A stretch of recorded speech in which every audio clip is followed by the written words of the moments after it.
네, 저는 그 자기주도 학습 영역을 담당하고 있습니다. 지난해 교육감님 바뀌고 나서 이제 학부모 연수도 많이 달라졌죠. 그 전까지는 저고학년 나눠서 1년에 10번씩. 그 좀 학부모님들 부담스럽다고 해서 이제 5번은 통합하고 5번은 각각 하고 이렇게. 그래도 하여튼 10번 했는데 올해부터 이제 6번으로 확 줄었어요. 그래서 이 6번을 다시 각 영역별로 나누어서 오늘 첫날 아니죠? 첫날이에요? 둘째 날이에요? 저는 이제 자기주도 학습 영역을 주로 담당하고 있습니다. 저는 대남초등학교에서 전화 와가지고 되게 반가웠어요. 첫 번째 이유는 집에서 가까워가지고. 저는 요 파크 드림 살아요. 뭐 차로 4분도 아니지 사실은. 골목으로 싹 들어오니까. 그리고 저는 이 학교에 축구하러도 여러 번 온 적이 있고요. 제가 이제 늘 축구하는 운동장이 있는데 그 운동장이 이제 무슨 행사가 생기거나 이러면 이제 여기도 오고 뭐 하여튼. 그리고 또 몇 년 전에 한 번 왔어요. 보신 분 있어요? 그래요? 그리고 깜짝 놀란 게 일단 어머니들이 많이 오셨네요. 이거 뭐 안 오면 무슨 불이익이 돌아가나? 그런 건 아닐 텐데 이렇게 많이 오셨어요. 그리고 제가 앉아있자니까 어머니들이 너무 밝아요. 무슨 고등학교 교실에 온 것처럼 막 까르르 웃고 막 그 분위기가 너무 좋네요.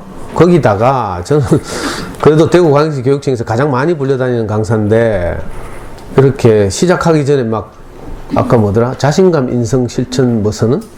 이런 거 하는 거 처음 봤어요. 선서를 저도 이제 따라 이렇게, 들으면서 손을 들었는데, 그 선서를 하는 동안 저는 좀 이렇게 약간, 양심에 좀 찔리기도 하고요. 또, 그 선서의 내용이 너무 좋아가지고, 사실은 제가 특별히 뭐, 다른 말씀 안 드려도 되겠다 이런 생각도 들었고요. 하여튼 아주 너무 좋은 마음으로 이렇게 말씀드릴 수 있게 돼서 기쁩니다. 어머니께 조금이라도 도움이 되는 말씀을 드려야 하는데 송구스럽게도 저는 뭐 교육 관련 전문가라거나 아니면 뭐 교직에 오래 있었다거나 하는 이런 경력이 전혀 없어요. 보통 어머니께 나오시는 분들 보면 교직에 오래 있었던 그런 교장선생님 출신이거나 아니면 이제 비교적 젊은 분들 보면 대학원에 가서 이제 그 상담, 심리, 교육 뭐 이런 걸 이제 깊이 공부하셔서 학위를 받으시거나 이런 분들이 이제 어머니들께 오시는데 저는 이것도 아니고 저것도 아니고 야매예요, 야매. 그러니까 너무 기대하지 마시고 그 공부의 참맛을 느끼게 한다는 게 참 어려운 일이거든요. 제가 정한 주제가 아니어서 다행인데 교육청이 대로 정해줬어요. 그래서 저는 그 주제만 봐도 벌써 기가 죽고 겁이 덜컥 나고 저는 이제 아들이 하나 있는데 공부의 참맛을 느껴본 적이 한 번도 없는 놈을 키워가지고 그리고 범위도 너무 넓죠. 그래서 다시 그 주제 아래 작은 주제가 4가지인가 있습니다. 그 중에서 범위를 좁혀서 저는 4번째 주제 사교육제로 학력 쑥쑥 노하우라는 이제 이런 작은 주제로 다시 말씀드려 보겠습니다. 가능하면 사교육에 의존하지 않고 우리 아이들을 자기도적으로 잘 자랄 수 있도록 초등학교 시절에 어떻게 도울까 이제 이게 고민이죠. 여러분들 아이들 키워보면 알겠지만 막 그 선택장애 오죠. 선택장애. 학습지 하나 해도 뭐 눈높이를 해야 될지 싱크백을 해야 될지 구몬을 해야 될지 뭐 아니면 종합학습지 빨간펜을 해야 될지 그죠. 언니들마다 또 생각이 다 다르고 이러니까 언니들한테 물어봐도 모르고 막 아이를 키우다 보면 이제 어쩔 수 없이 사교육에 맡기게 되는 경우가 있는데 가능하면 이런 것을 좀 줄이고 그 아이들이 스스로 공부해 나가는 이런 이제 그 힘을 길러줬으면 좋겠다 이런 거거든요. 저는 이제 우리 와이프가 이제 여행을 가거나 이러면 제일 스트레스 받는 것이 빨래 쌓이는 거예요. 세탁기를 돌려야 되는데 왜 세탁기를 돌릴 줄 모르거든. 자기 주도적으로 세탁기를 돌려본 적이 한 번도 없어요. 와이프가 뭐 설명을 해, 뭐 몇 스푼을 붓고 뭐 어쩌고 저쩌고 뭐 들어도 모르겠어요. 왜? 내가 직접 안 해봐가지고. 근데 막상 해보면 별거 아니죠. 저도 뭐 우리 와이프 없다거나 이러면 뭐 어쩔 수 없이 내가 해야 될 상황이 오면 뭐 유튜브 검색을 하든지 해가지고 뭐 하면 뭐 금방 하겠죠. 별로 어려운 거 아닌데 저는 두려워요. 어쩌면 아이들이 이 자라는 과정에서 자기들에게 닥친 과제나 뭐 학습을 해 나갈 때 스스로 공부해 본 경험이 없으면요 이렇게 막연하고 답답하고 두렵거든요. 어머니들도 그러실 테죠. 저도 그래가지고 아이를 하나 키우는 과정에서 많은 어려움을 겪었거든요. 제가 어떻게 이렇게 어머니들 앞에서 이제 강의를 하게 됐는가 하면 솔직히 말씀드리면 우리 아이가 4살쯤 됐을 때 지금 29 됐는데 여기 혹시 20대 있어요? 20대 엄마 결혼 일찍 해가지고 초등학교 1학년 들어오면 20대인데 없어요? 없네. 우리 아들이 지금 29이에요. 근데 우리 아이가 4살쯤 됐을 때인데 이 실화예요, 실화. 우리 애도 요 앞산 밑에 학교 나왔거든, 초등학교. 여기 남자 들어가는 학교 나왔어요. 이 환경도 비슷하고요. 저 앞산 바로 밑에 남명초등학교라고 들어봤어요? 네. 요 뭐 남명, 남덕 뭐 많잖아요. 순환도를 타고 뭐 이래 보면. 우리 아이 4살 때 우리 와이프가 아이를 뭐 어떻게 공부를 좀 시키겠다고 막 하는데 내가 딱 보니까 저건 아니야. 아니 하는 게 너무 서글프더라고요. 그래가지고 그때 제가 겁을 상실했지. 용기를 내가지고 우리 와이프한테 그렇게 제안을 했어요. 여보, 내가 아이는 내가 키울게 하면서 먹이고 입히고 재우고는 당신이 하고 공부는 내가 시킬게 하면서 제가 4살 때 아이를 뺏었잖아요. 그래서 4살 때부터 지금까지 제가 키웠다니까. 이 경험이 이제 소문나 가지고요. 제가 지금 15년째 이거 자녀교육 강의를 하고 있어요. 믿으셔야 되는데.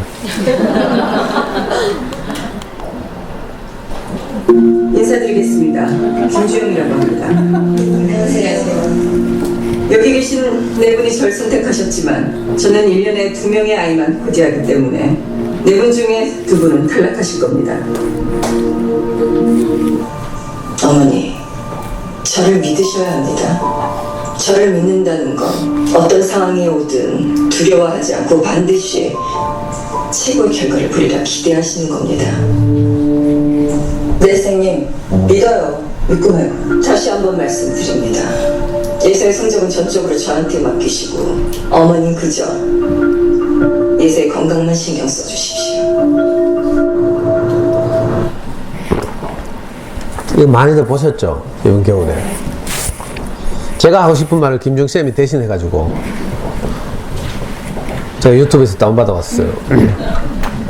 어머니들은 전적으로 저를 믿으셔야 합니다. 자녀들의 성적은 저한테 맡기시고, 농담 아니고요. 다 생략하고 벌써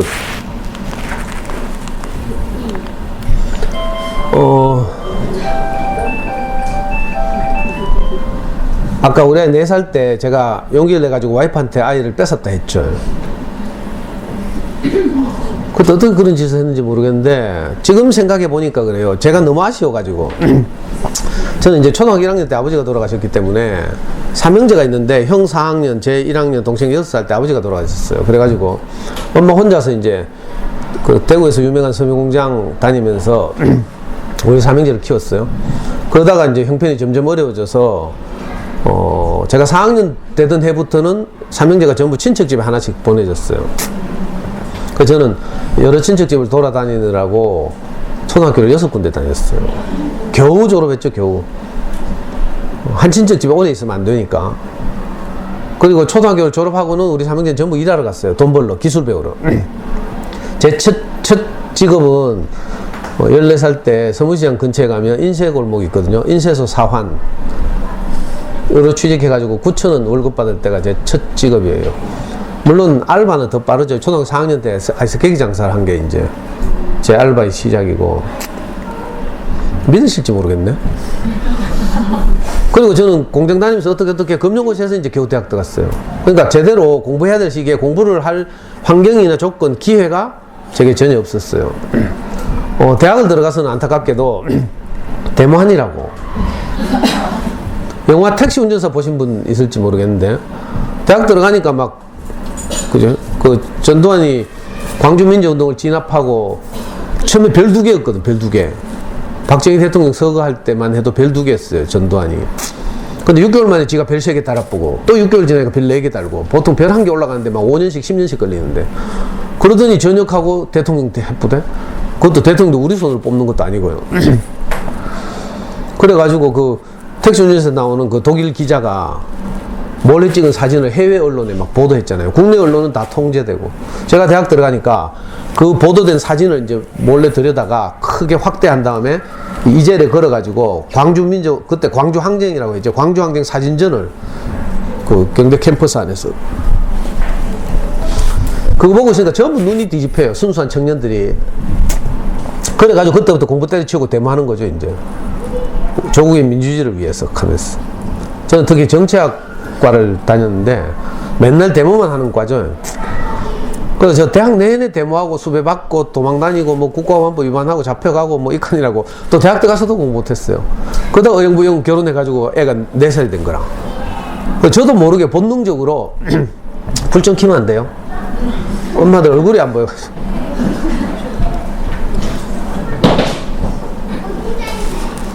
전 지금 알러지 비염이 심해가지고요. 자면서 계속 눈을 문질러가지고 지금. 눈이 막 찌그러졌어요, 지금. 그래서 엄마들 얼굴이 잘 안 보여요.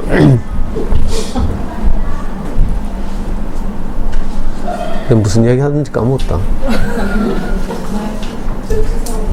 예? 그래. 근데 이놈 4살짜리를 딱 보는 순간 그 전에 내가 가지고 있던 내 인생의 아쉬움이 확 살아나는 거라.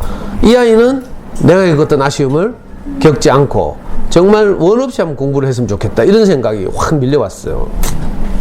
그래가지고 이제 와이프한테 용기를 내서 그렇게 제안한 거죠.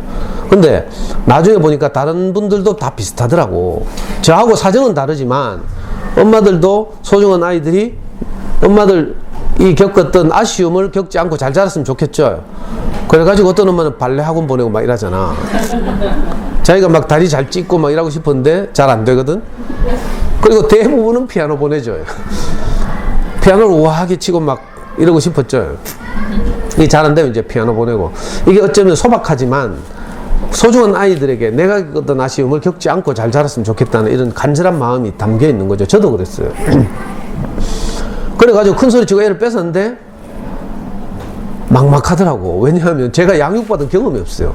잘 양육받았다면 그대로 하면 되는데 그 경험이 없어. 너무 답답했어요. 엄마들은 쉽게 하더라. 우리 와이프가 학교 교사라 가지고 일찍 출근해요. 그러면 제가 어린이집 유치원 제가 다 노란 차 기다렸다 태워 보냈거든. 그때 내가 엄마들 세계를 유심히 관찰했잖아요. 엄마들이 노란 차 떠나가고 난 다음에 첫 며칠은 막 바로 자기 집으로 뛰어 올라가대요. 그러더니 좀 익숙해지고 이제 애들도 안 울고 이제 잘 헤어지고 이러니까 막 빠이빠이 하고 난 다음에 노란 차 떠나가고 난 다음에 거기 집에 안 뛰어 올라가고 그 가만히 있더라. 거기서 삼삼오오 막 수다를 떨 때 자기들끼리 눈 맞추고 막 또 며칠 관찰하니까 다리 아픈가 봐. 그래가지고요, 언니 우리 집에 가서 커피 한잔 할래요? 하면서 몇몇이 데리고 막 가대. 그래가지고 궁금한 거 묻고요. 고학년 키울 것 같은 언니 있잖아, 왜. 묻고 이러대. 좀 친해졌죠? 그러면 반드시 거치는 코스가 있어요. 언니 집에 놀러 가봐도 돼요? 하면서. 그렇게 하면 온 대한민국 언니들이 하는 대답이 똑같아요. 뭔지 알아요? 우리 집 청소 안 했는데. 하면서. 그래, 애 노란 차 태워 보낸다고 그래. 세수도 안 하고 나왔는데 청소를 할 리가 있나 그래. 그래도 이제 뭐 커피도 대접받고 했으니까 또 대접해야죠. 그래서 이제 같이 가잖아요. 그러면 그 엄마들이 보통 그 커피 끓이고 또 과일 깎고 하는 동안 언니 집 구경 좀 할게요 하면서 제일 큰 애 방부터 살피잖아요. 스캔하죠, 스캔, 소모즈처럼. 큰 애 책상에 어떤 학습지가 놓여 있는지, 우리 집에 없는 전집은 뭐가 꽂혀 있는지 막 이러면서 이제 모르는 것도 묻고 이러죠. 이렇게 정보를 얻으면서 이제 아이를 키우기 시작하잖아요. 그리고 이제 초등학교 들어오면 오늘처럼 학교에 무슨 행사 있으면 왔다가 또 335 짝을 지어서 커피숍이나 식당 가가지고 또 다니는 선생님도 좀 쉽고, 이제. 근데요, 서운한 게 하나 있어요. 저도 분명히 그 노란 차 떠나간 자리에 제가 몇 년 동안 있었거든요. 와, 근데 어떻게 그 많은 엄마들 중에 아무도 저보고는요, 오빠 우리 집에 와서 커피 해달래. 아니, 내가 그래도 자녀교육 고수인데 아무도 그렇게 하는 사람이 없어요. 물론 어릴 때는 저도 초보였지만. 그래가지고 너무 답답했어요. 물을 데도 없죠. 그래가지고 할 수 없이 저는요, 그 당시에 대구 시내 제일 큰 서점 뛰어갔죠. 그때 제일서적이 제일 컸는데, 제일서적 지하 1층에 가면 육아 코너가 있었어요. 육아 코너에 책장, 큰 책장 두세 개에 육아책만 다 꽂혀 있었어요. 거짓말 좀 보태면요, 거기 다 읽었어요, 저. 정말로. 왜? 너무 아쉬운데, 내가 이 아이 아들 하나밖에 없는데, 이거 어떻게 키워야 될지 모르겠고. 그래가지고 특히 제가 반드시 사서 읽은 책들은 어떤 건가 하면, 제목에 서울대자 들어간 책. 그리고 제목에 영재자 들어간 책. 이거 다 읽었다니까. 뭐 동네 아저씨라서 잘 모를 것 같죠. 저는요, 독일에 유명한 영재교육 집안이 있어. 칼비테 가문이라고. 그 칼비테 집안은요, 늘 그 아이들 데리고 어릴 때부터 산을 돌아다니는 거라. 그래가지고 그 영향으로 요즘 뭐 수비추움 캐사코 막 이런 거 생기잖아. 저도요, 우리 애 데리고 맨날 앞산공원 산책하고 이랬어요. 산에 데리고 다니고 이러면 뭐 피톤치드가 뭐 있다나 뭐 있잖아 하면서 뭐 정신이 맑아지고 어쩌고 뭐. 또 일본에 가면 또 시치다 마도코라고 있어. 시치다 교육이라고 들어봤어요? 이분도 또 영재교육 전문가죠. 우리나라에서는 영재교육에 제일 뛰어난 분이 조석희 박사라고 있었어요. 그분이 예를 들어서 지금은 이제 국회에서 영재교육법도 통과되고 교육청 영재들 선발하고 막 이렇게 됐죠. 이런 분들의 책 다 읽고 막. 또 해마다 그 당시는 이제 학력고사죠. 요즘은 수능이지만 학력고사 전국 수석 엄마의 수기익 하면서 우먼센서에 실린다니까. 우먼센서나 주부생활 보면요, 뒤에 그 수기가 뭐 몇 쪽짜리 실려요. 그럼 그거 도서관에서 다 복사에다가 스크랩하고 뭐. 아, 근데 신기하대요. 수많은 책들을 읽다 보니까 뭐가 감 있다고 돼? 아, 사람들이 경험도 다르고 주장도 다른데 공통적으로 하는 말이 있어. 공부를 잘하려면 일단 책을 좋아해야 된대. 나 그거 처음 알았다니까. 그전에 저는 공부를 잘하려면 유전자가 좋아야 되는 줄 알았어요. 근데 유전자 좋아도 방치하면 엉망된대. 근데 유전자가 평범해도 좋은 환경을 갖춰주고 이렇게 하면 그 자기 능력을 잘 발휘할 수 있대. 그때 저는 처음 알았어요. 그래? 하면서. 근데 우리 집에 행운이 찾아왔어요. 제가 책 읽기가 참 중요하다 이 사실을 안 순간 우리 와이프가 학교에서 퇴근하고 오다가 그 당시 서부정류장 서부정류장 지금 옛날 달성군청 있죠. 달성군청 이제 이사 갔죠. 달성군청 건너편에 이 어린이 전문 서점 가면서 이게 있었다니까. 여러분들 모르죠. 어떤 엄마는 또 막 전화번호 막 적더라. 지금 망하고 없는데. 그리고 또 많은 엄마들 어린이 전문 서점 하면 전집 할인 매장 생각해. 제가 말하는 서점은 그게 아니에요. 진짜 세계적인 주옥 같은 단행본들을 전문적으로 취급하는 서점이 한때 대구에 5개인가 있었어요. 지금 다 망하고 하나 살았는데, 만촌동에 가면 딱 하나, 코딱지만한 서점 하나 있는데, 우리 와이프가 저 간판을 보더니 집에 오더니만은 저하고 애를 끌고 이 서점에 데리고 가더라. 근데 끌려갔어요. 처음에는 가보니까 정말 좋은 질 좋은 그림책들 있잖아요. 쫙 전시돼 있어요. 책 좋은 어린이책 고르려고 고민할 필요가 없어. 이거 그냥 사면 돼. 그래가지고 그 후부터 저는 일주일에 한 번씩 이 어린이 서점에 아이 손을 잡고 다니기 시작했어요. 갈 때마다 약 10권에서 15권의 그림책을 사서 집에 돌아와서 교대로 읽어주겠죠. 다 읽고 나면 일주일이 지나요. 그럼 일주일 후에 또 가. 그 당시 그림책 5,000원, 6,000원 이렇게 했거든요. 요즘은 너무 비싸지. 12,000원 막. 근데 책이 너무 질이 좋고 또 책을 읽다 보니까 아이가 뭐가 잘하는 게 보이고 이래가지고 너무 신기하대요.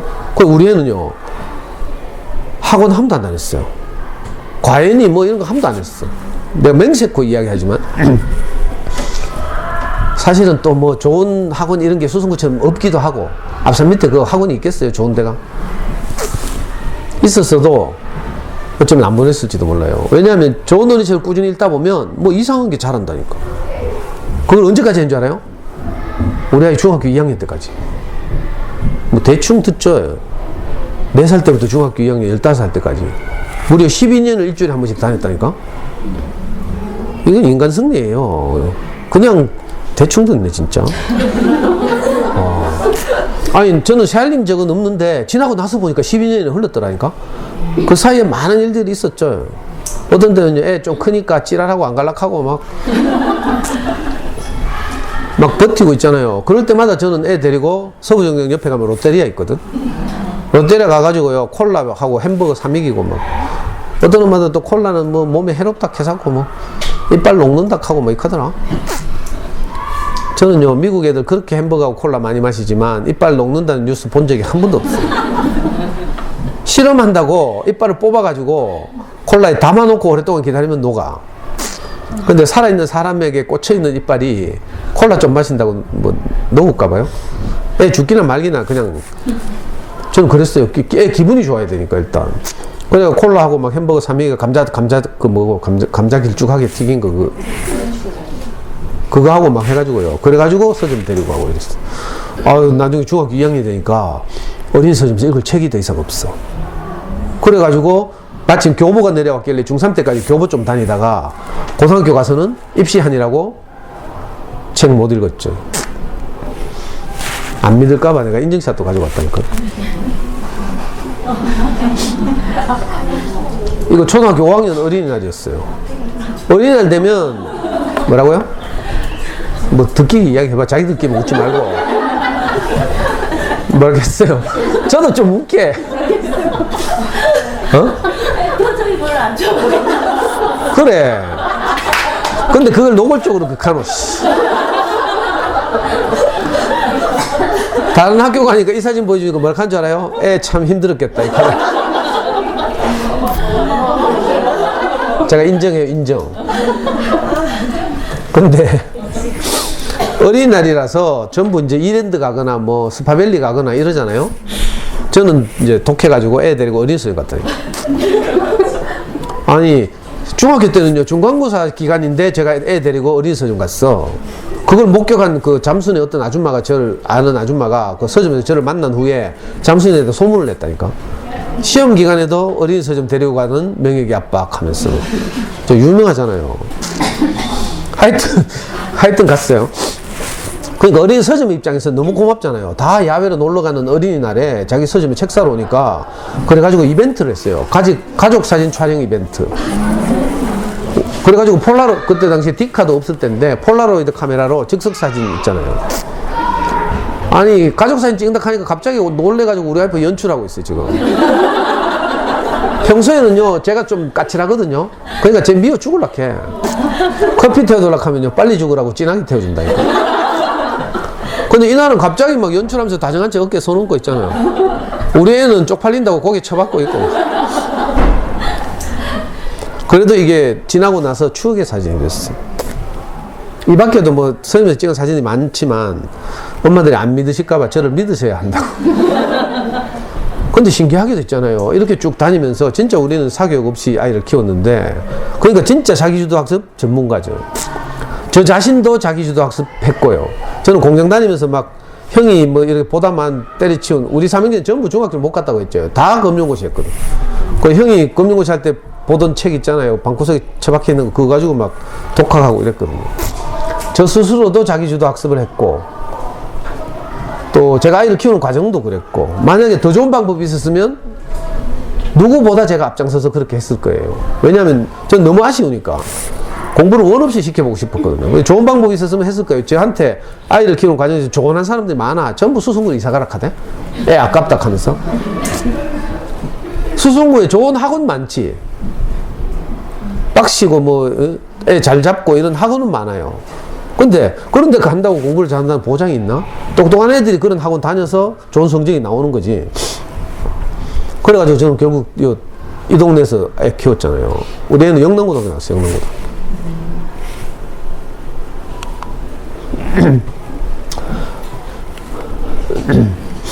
근데 아까 많은 책들을 읽으니까 공통적으로 하는 말이 있다고 했죠. 서울에 가면 광화문에 이거 있어요. 교보문고. 여기 동상 이분이 교보문고 설립자 신영호 회장님이라고. 그리고 그 앞에 이렇게 유명한 비석 있죠. 사람은 책을 만들고 책은 사람을 만든다.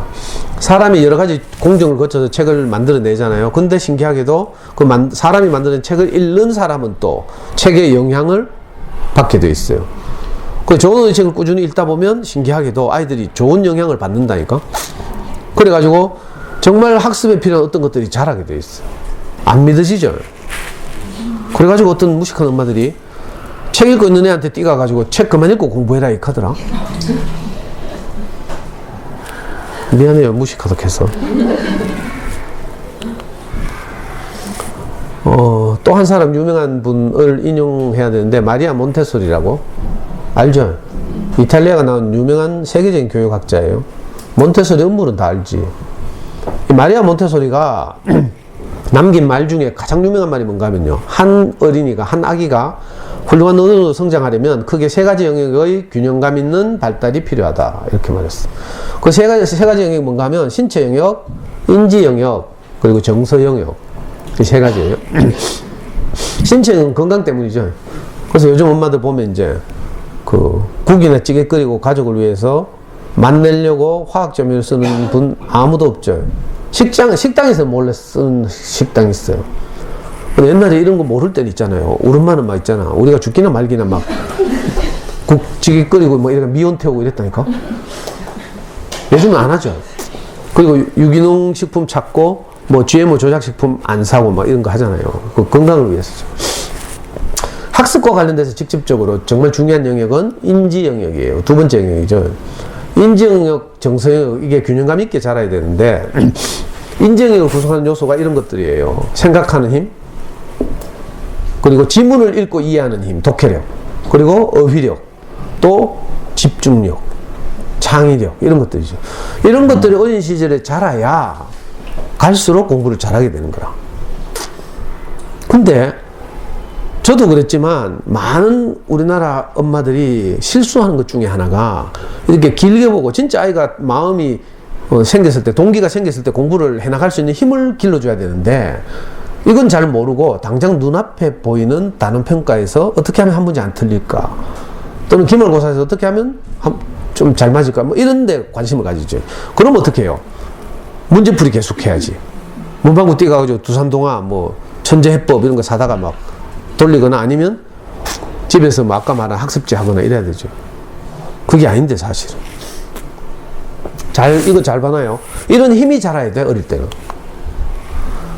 우리나라에서 가장 똑똑한 분 중에 한 분인데, 이어령 선생님이라고. 지금 80 넘은 분이죠. 이어령 선생님이라고 알아요? 우리나라 난 유명한 수필가, 초대 문화부 장관 하신 분인데, 이분 수필이 교과서에도 많이, 고등학교 교과서에도 많이 실리고 이랬죠. 이분은 진짜 천재적인 분이에요. 지금 80이 넘었는데도 이분 서재 보면요, 네이버 검색해가 이어령이라고 검색해보세요. 사진 보면요, 이분 서재 사진 보면 이분 그 책상인데 있잖아요, 모니터가 서너 대 있어. 이게 서로 다 연결돼 있고요. 그리고 아이패드 뭐 이런 거 쓰고요.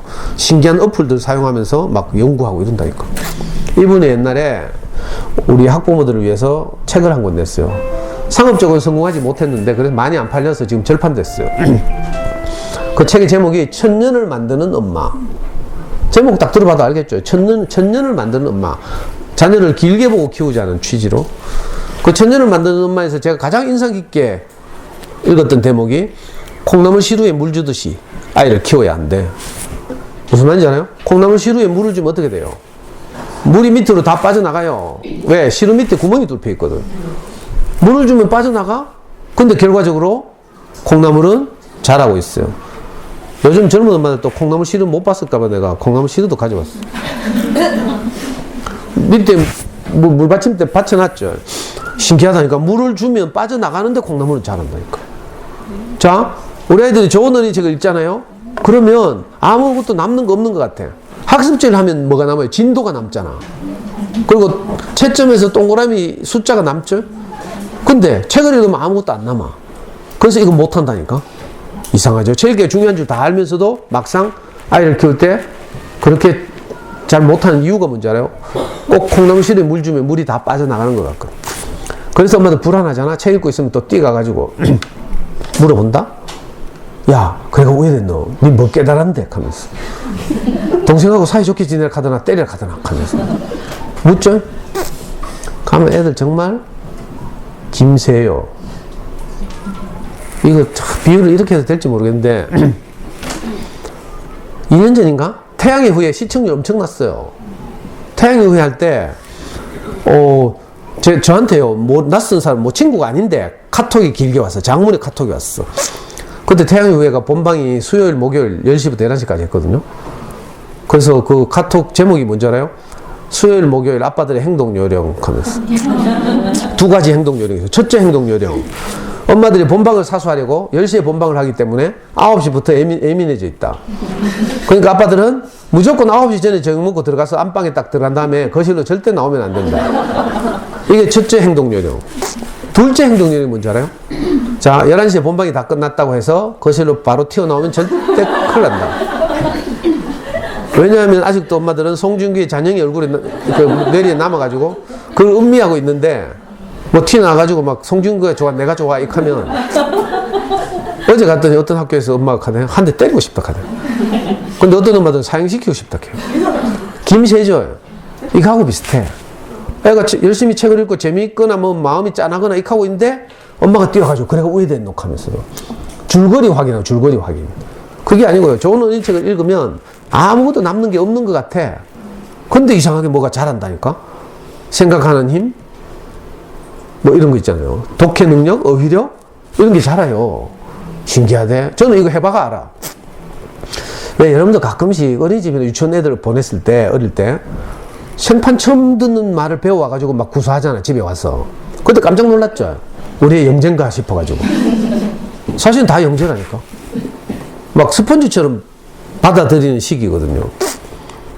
근데 애들한테 물어보잖아. 놀래가지고, 야, 그건 네 우야 알았노? 하면 애들 다 대답이 똑같아요. 내가 알았어. 하면서. 사실 내가 한 게 아니고, 유치원에서 읽어주는 동화책 들었던지, 뭐, 그죠? 영향을 받은 거죠. 이렇게 아이들은 좋은 어린이책에 영향을 받으면서 이런 게 자란다니까. 인지 능력이 자라게 돼 있어. 이게 가장 중요한 자녀 교육인데, 엄마들 이걸 잘 몰라. 왜? 물 빠져나가듯이 뭐가 남을까? 이런 게 있어. 불안하죠. 저는 다행히 육아책을 많이 읽고 이래가지고 여기에 대한 뭐랄까? 확신이 생겼어요. 그래가지고 꾸준히 어린이집에 다녔거든. 그러니까 진짜로 뭐 이런 많은 일들이 일어났어요. 그걸 다 말씀드릴 수는 없고, 또 잘못하면 또 저게 지 아들 자랑하네. 이렇게 들을까봐. 미리 말씀드려요. 저는 아이를 키우는 과정에서 여러분들이 가지고 있는 공통의 질병 하나 있죠. 정신병. 충동조절장애라고. 저는 중증이에요, 중증. 왜냐하면 공부에 대한 아쉬움이 어쩌면 여러분들보다 훨씬 더 클지도 몰라. 그러니까 애 훨씬 더 많이 잡았겠죠. 그거 뭐 다 말하려면 밤새워도 안 되니까 제가 생략하는 거예요. 잘난 척 하려고 하는 게 아니라 제가 실패한 것들이 많지만 이제 생략하고 이제 어머니께 도움이 되는 말씀만 드리는 거죠. 근데 신기하게도 진짜 어린 서점을 꾸준히 다니면서 이렇게 하다 보니까 뭐가 자꾸 자라더라니까. 그래가지고 많은 성취를 보였어요. 뭐 학교 공부를 따라가는 건 뭐 너무 쉬운 일이고 사실은.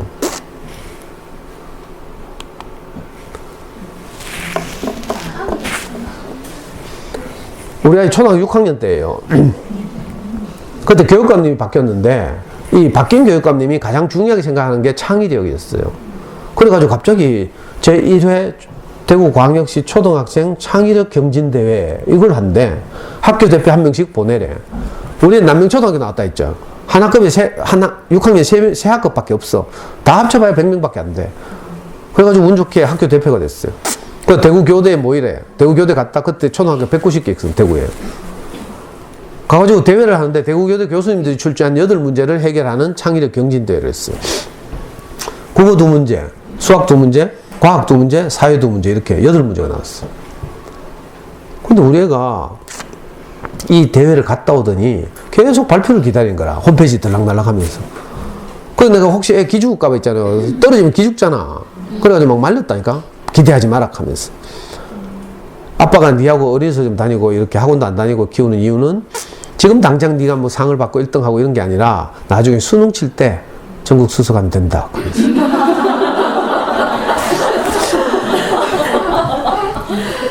막 말렸다니까 진짜로. 근데 이만은 제가 하는 말을 개무시하고 계속 들락날락했어요. 그래가지고 발표가 났어. 우리 몇 등 한 줄 알아요?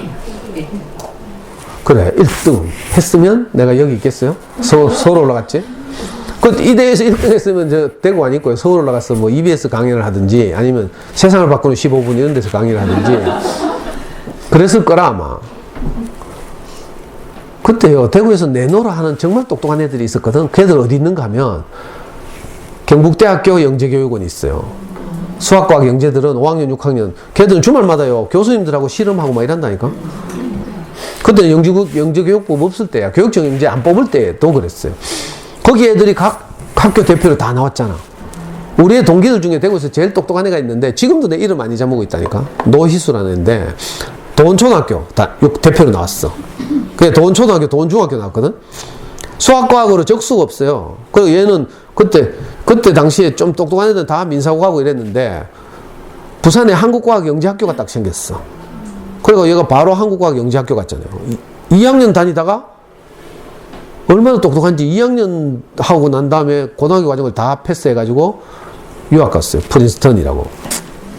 프린스턴 들어봤죠? 나중에 들어보니까 얘는 벌써 초등학교 때 아빠가 프린스턴 교환교수로 갔대. 그리고 4학년 때 프린스턴 다니면서 지가 나중에 커서 프린스턴 오는 꿈을 키웠다네? 벌써 뭐 다르죠? 그런 애 나왔는데 우리 애가 어떻게 1등 하겠어요? 근데 문제는 얘도 1등 못했다는 거라. 수학과학으로 대구에서 제일 잘하는 애인데도 얘 2등 했어, 2등. 그러니까 똑똑한 애가 진짜 많은 거죠. 우리 애는 5등 했어요, 5등. 그때 1등 한 명에 금메달, 2, 3, 4등에게 은메달, 5등에서 9등에게 동메달. 그때 동메달 받았는데 제가 얼마나 자랑스러웠던지 막 정말 자랑스러웠어요. 근데 시간이 흘러가지고 처박아 놓고 잊어버렸는데 재작년에 우리 애가 이제 드디어 대학을 졸업하고 해외 취업해가지고 외국에 나갔어요. 그거 잘 됐다 하면서 내가 우리 애 방 쓰려고. 우리 아빠하고 같은 방 쓰니까 너무 불편해. 그래가지고 애 방 제가 쓰려고 이제 정리하다가 이거 다시 발견했잖아. 그래가지고 엄마들한테 이제 책 읽기를 통해서 자라는 무엇을 이제 보여주는 우리 아이에게서는 대표적인 그 경험이기 때문에 이제 많은 경험이 있지만 이걸 가지고 여러분들을 설득하고 싶어서. 그때 읽기 문제 2문제 나왔는데 어떤 문제 나온지 알아요? 은행나무에 관한 긴 지문을 주어졌어요. 은행나무는 지금으로부터 약 2억 년 전에 지구상에 출현해서 여러 대륙으로 번성하면서 지금도 이거 잘 자라고 있다. 은행나무가 인류에게 주는 유익은 이런저런 것들이 있다. 이런 긴 지문을 주고 그런데 은행나무보다 늦게 출현한 식물들도 많은데 지금 멸종하고 보이지 않는 식물들이 많이 있다. 네가 생각하기에 은행나무가 지금까지 멸종하지 않고 있는 이유를 생각나는 대로 써라. 이게 문제였어요. 그 긴 지문 밑에 문제 하나 딱 달려있어요. 또 한 문제는 뭐였는가 하면 어떤 젊은 애기 엄마 둘이서 애기 하나를 안고 솔로몬에게 찾아왔다. 서로 자기 아기라고 우기고 있다. 솔로몬이 아무리 친엄마를 찾아주려고 해도 도저히 방법이 없어서 할 수 없어서 친엄마를 반토막 내가지고 애기를 반토막 내가지고 나눠 가지라고 하니까 친엄마가 막 울면서 안 된다고 막 제가 양보하겠다고. 근데 가짜 엄마는 네 그렇게 하세요 하고 뭐 이랬죠. 그래가지고 솔로몬이 눈치를 채고 친엄마를 찾아줬다는 이야기 알죠? 네. 유명한 요즘 말로 하면 솔로몬의 친자 확인 소송. 간단하게 말하면 DNA 검사하면 돼요. 근데 옛날에는 그런 게 없잖아요. 이 긴 지문을 주고 문제 하나 딱 달려 있어요. 네가 만약 솔로몬이라면 어떻게 친엄마를 찾아줄 것인지 생각나는 대로 써라. 모든 문제는 다 8문제가 다 생각나는 대로 써라예요. 그러니까 다양하게 생각해서 많은 대답을 하면 높은 점수를 받는 거예요. 우리 뭐 사교육, 영재교육 뭐 이런 거 하나도 안 받았다고 했죠. 근데 애가 막 문제마다 10몇 개씩 대답을 한 거라. 신기하죠? 저는 그때 그 문제 다운받아 보고 알았다니까. 아, 이거 책 읽기 아니고는 안 되는구나. 문제풀이 스킬 배워가지고 될 일이 아니구나. 이걸 그때 알았어. 너무 신기한 일이었어. 아무 준비도 없고 뭐 이랬는데 너무 자랑스럽고 장했죠. 제 말을 믿으셔야 하는데. 조금씩 속도를 내기 시작해요. 자, 좋은 정재원. 자, 두 번째 조금씩 따라잡고 있습니다. 자, 지금은 뱅더가 가장 빠르게 성공하면서 또 포인트를 가져가게 됐고요. 덴마크의 토르트 포인트, 정재원도 한 포인트를 가져가게 됐습니다. 이제부터 진검승부가 시작되겠습니다. 네 바퀴입니다. 마지막 네 바퀴. 그렇죠. 자리 포지션 잘 잡고요. 그렇죠. 자, 지금까지의 포인트보다 마지막에 1, 2, 3위가 중요합니다. 네. 자, 이승훈 나옵니다. 이승훈 나와요. 이승훈. 좀 있죠? 자, 의존 형제, 정재원, 이승훈, 정재원. 네, 요 얘들 잘 봐, 얘들. 자, 그렇죠. 자리 중요하죠. 네. 자리 잡아야 됩니다. 세 번째에서 네 번째가 잡아주면 좋습니다. 그렇죠. 지금은 정재원죠. 자, 앞서가고 있는데, 지금은 크라모가 나가네요. 크라모도 나가요. 아니, 괜찮습니다. 시작 바뀌어서 크라모가 맨 나가요. 앞에 나가요. 지금 정재원이 네 번째. 자, 이승훈은 아직까지는 더 치고 나오진 않고, 스펙 크라모가 갑자기 나오는데요. 자, 이승훈은 다섯 번째, 정재원이 두 번째입니다. 네, 이승훈 선수는 지금 아주 신의 완배를 잘하고 있어요. 그렇죠. 네, 안배를 잘하면서 지금 기다리고 있습니다. 두 바퀴 남았어요. 지금 정재원이 두 번째, 이승훈이 다섯 번째입니다. 정재원도 잘 쫓아가고. 네, 좋아요. 올라가고 있어요. 네, 나가고 있습니다. 쫓아가고 있습니다. 스마트로의 속도를 따라잡아야 되는데요. 정재원. 지금 정재원이 힘에 붙이는 모습이에요. 자, 정재원은 일단 이승훈을 여기까지 끌어주고 역할을 다합니다. 이승훈, 이제는 마쳐. 이승훈이 올라가기 시작합니다. 지금 앞에 이승훈 올라갑니다. 네, 괜찮아요. 네, 크라모도 나가 떨어졌어요. 크라모 나가 떨어졌습니다. 마지막 마지막이에요. 마지막. 이승훈이 나왔습니다. 이승훈 왔어요. 한민국의 빅속 레전드 이승훈. 조심해야 돼요. 이승훈 고동이까지 안정적으로 같이 합니다. 뒤에서 이승훈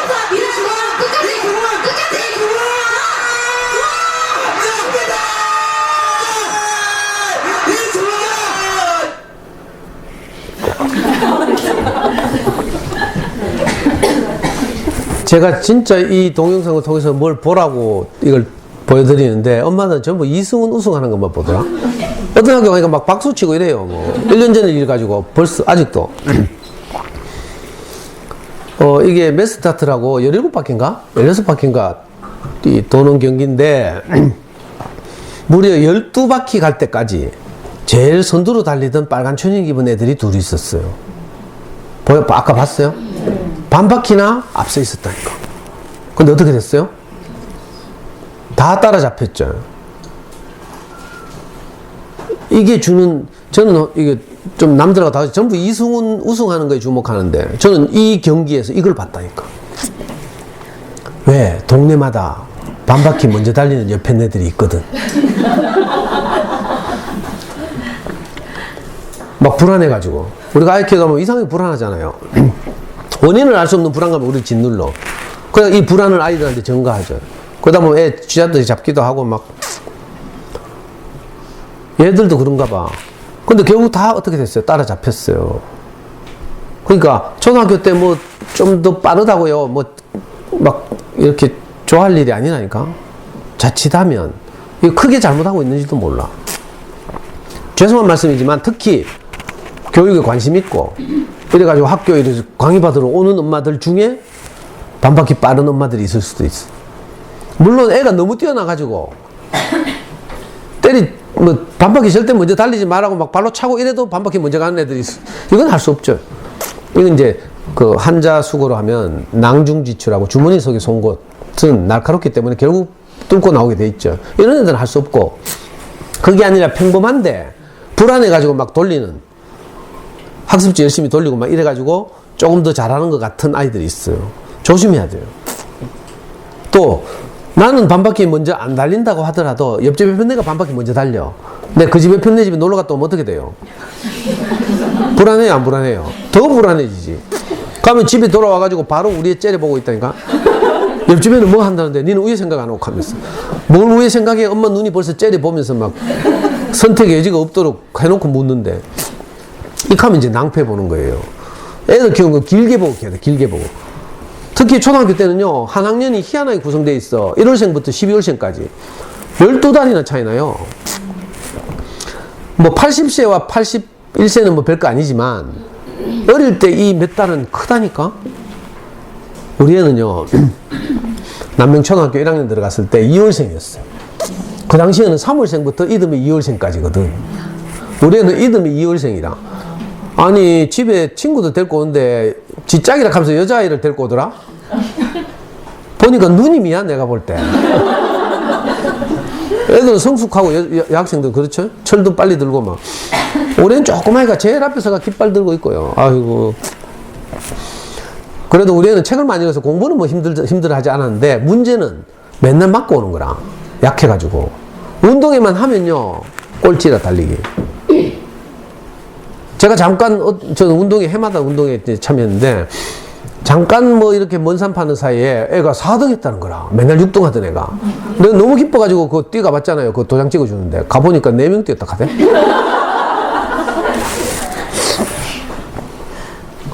뭐 5학년 때인가 한 해는 그 애들 운동회 할 때요.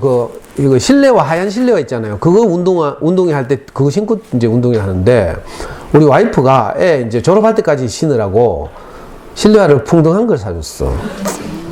아니 딱 맞는 걸 신고 뛰어도 꼴찌인데 풍덩한 거 신고 뛰다가 있잖아요. 60m 달리는데 한 짝이 벗겨졌잖아. 그거 줘가지고 얼굴 뻘거해가 뭐 쩔뚝쩔뚝 거리면서 들어오는데 한 30m 차이가 났어요. 선두하고. 근데 내가 진짜 우리 와이프하고 이혼하고 싶었어. 너무 속상해가지고. 왜냐하면 저는 어릴 때 친척집 전전하면서 눈칫밥 먹고 살아가지고 자존감이 너무 낮았거든요. 그 우리 애는 어찌하든지 이 자존감, 아까 어머니들 선서했잖아요. 거기 뭐 아이들의 자신감을 이렇게 심어주자 뭐 이런 이야기 하죠. 애들한테 자존감을 높여줘야 되는데 그런 걸로 기죽을까봐 너무 걱정이 되잖아요. 아무것도 아니지만 제 마음에 그래가지고 막 아빠 마음에 너무 막 서글프고 이래가 정말 속상했다니까. 근데 내가 이혼은 못하고 그 대신에 저는 6년 동안 내 운동회마다 아빠 달리기에 제가 출전했어요.